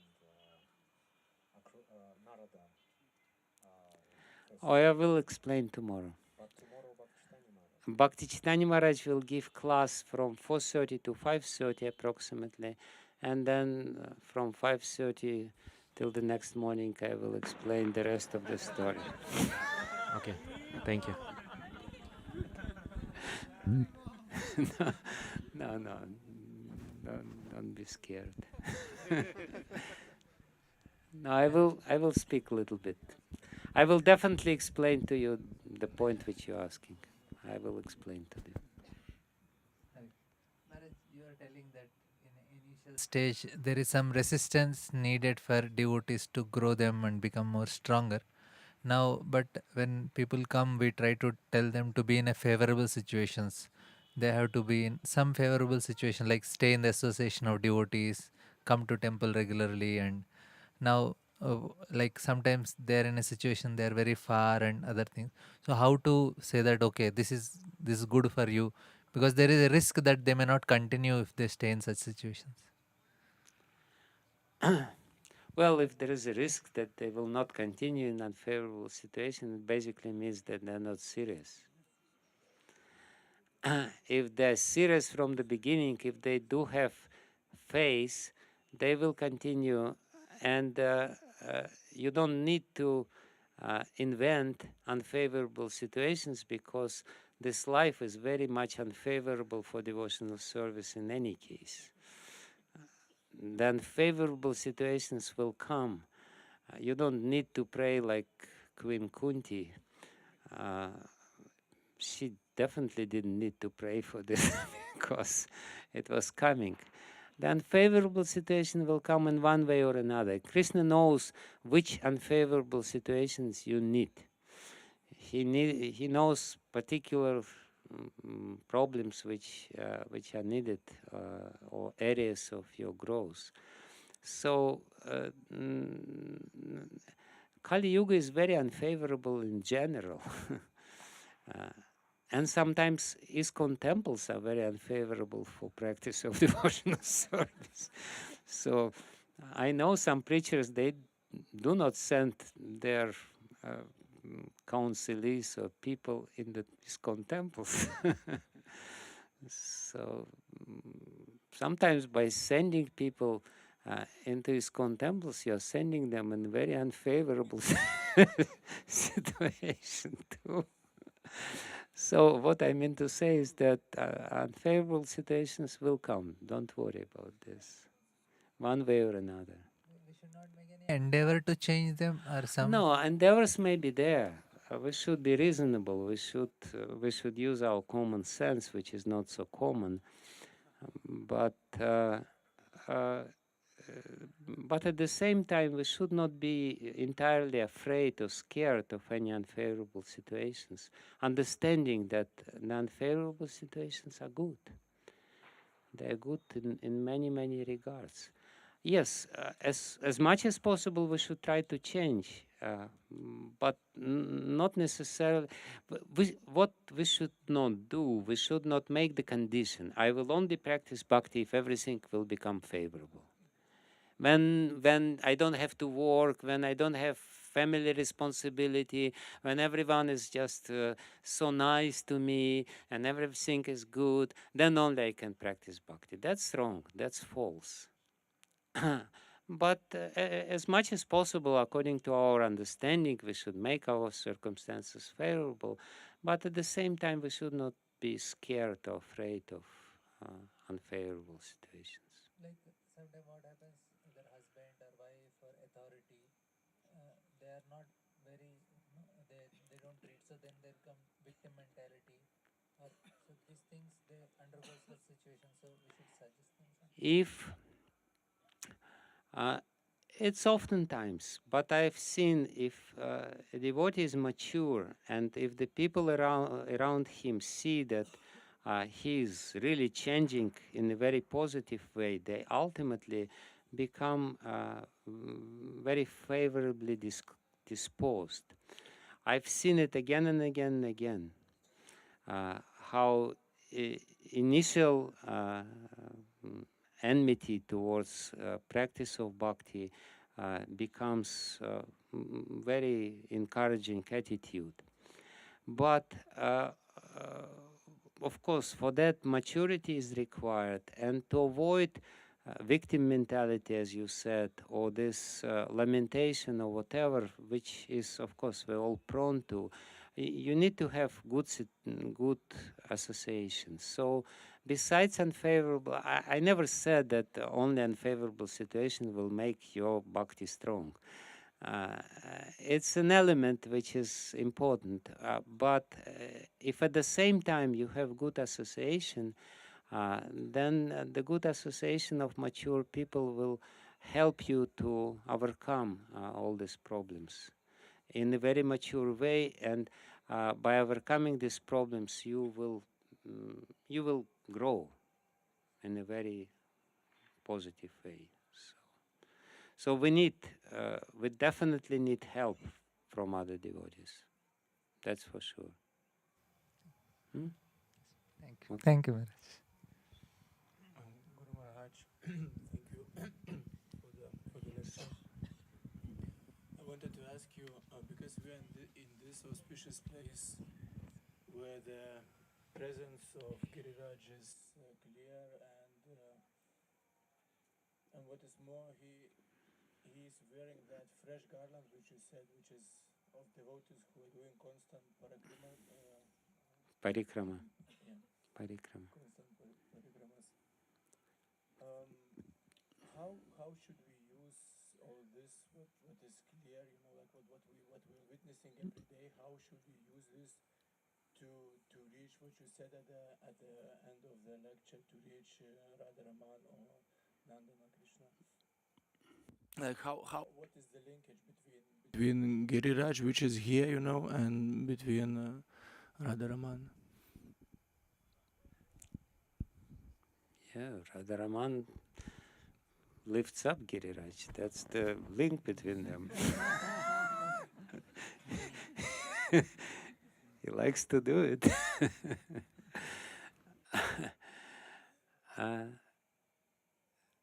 Giriraj, the famous verse which is glorifying Giriraj in Gopi Gita, and which according to Raghunath Das Goswami, Radhika herself pronounced, Hantai Madre Rabala Haridasa Varya. What is this? Yadrama Krishna Charanas Parasha Pramoda Manam Tanoti Sahagoga Nayostayoryat Paniya Suyava Sakandara Kandamulim. This verse glorifies Giriraj as Haridasa Varya, as the best servant. So Haridas, Giriraj as Haridas is teaching us how to serve. And his teaching to serve us contains many important elements. One is that Giriraj is serving and he's very happy by serving. Yadrama Krishna Charanas Parasha Pramoda. He becomes Pramoda. He becomes very, very happy by feeling the touch of the lotus feet of Krishna and Balaram.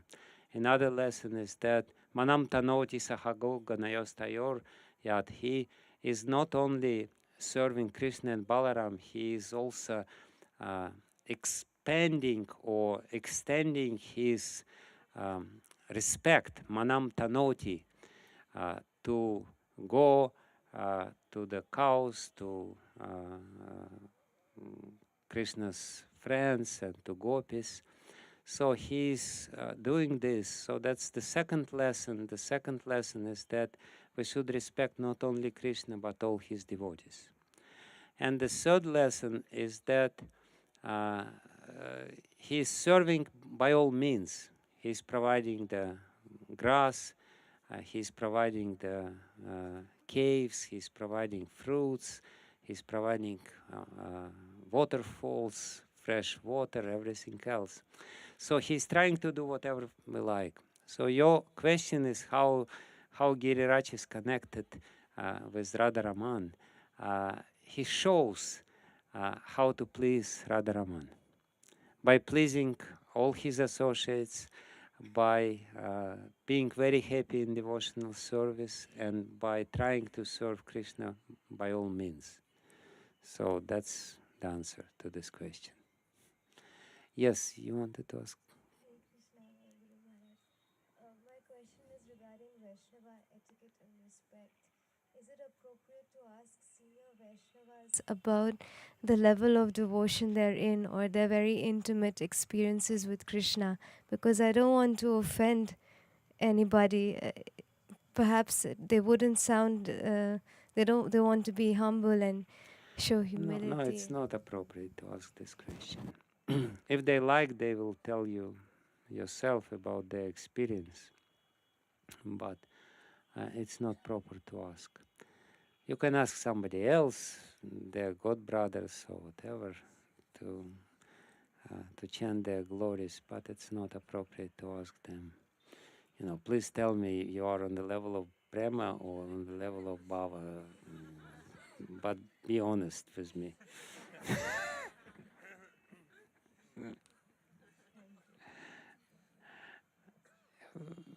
Yeah, and we're anyway not in the level to understand this completely. I remember Prahladanand Maharaj, he tells very funny story. He says that his first letter which he wrote to Srila Prabhupada, being Bhakta for a few months, he said, "Dear Srila Prabhupada, thank you very much. Devotional service is very clear. I understand the philosophy of devotional service very nicely. The only problem which I don't, the only thing which I don't understand, how is that, how the process of changing from bhava to prema takes place. That's the only thing which I still don't understand." And Prabhupada wrote an answer. "Thank you very much for your kind donations. Regarding changing from bhava to prema, you will understand it in the due course of time." So, you should not be so concerned about this. Yeah, right. He said donation was not there. Not in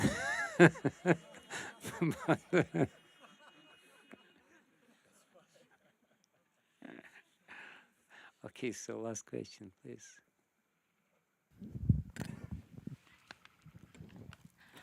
Hare Krishna. Thank you for the class. My question was, you were saying that bhakti is a marathon and that we shouldn't have like false detachment and ultimately then burn ourselves out. But then the other thing that we always talk about is that bhakti has to be intense and we have to really put our determination. So what's the fine line between that? It should be as intense as to not to burn you out. That's the fine line.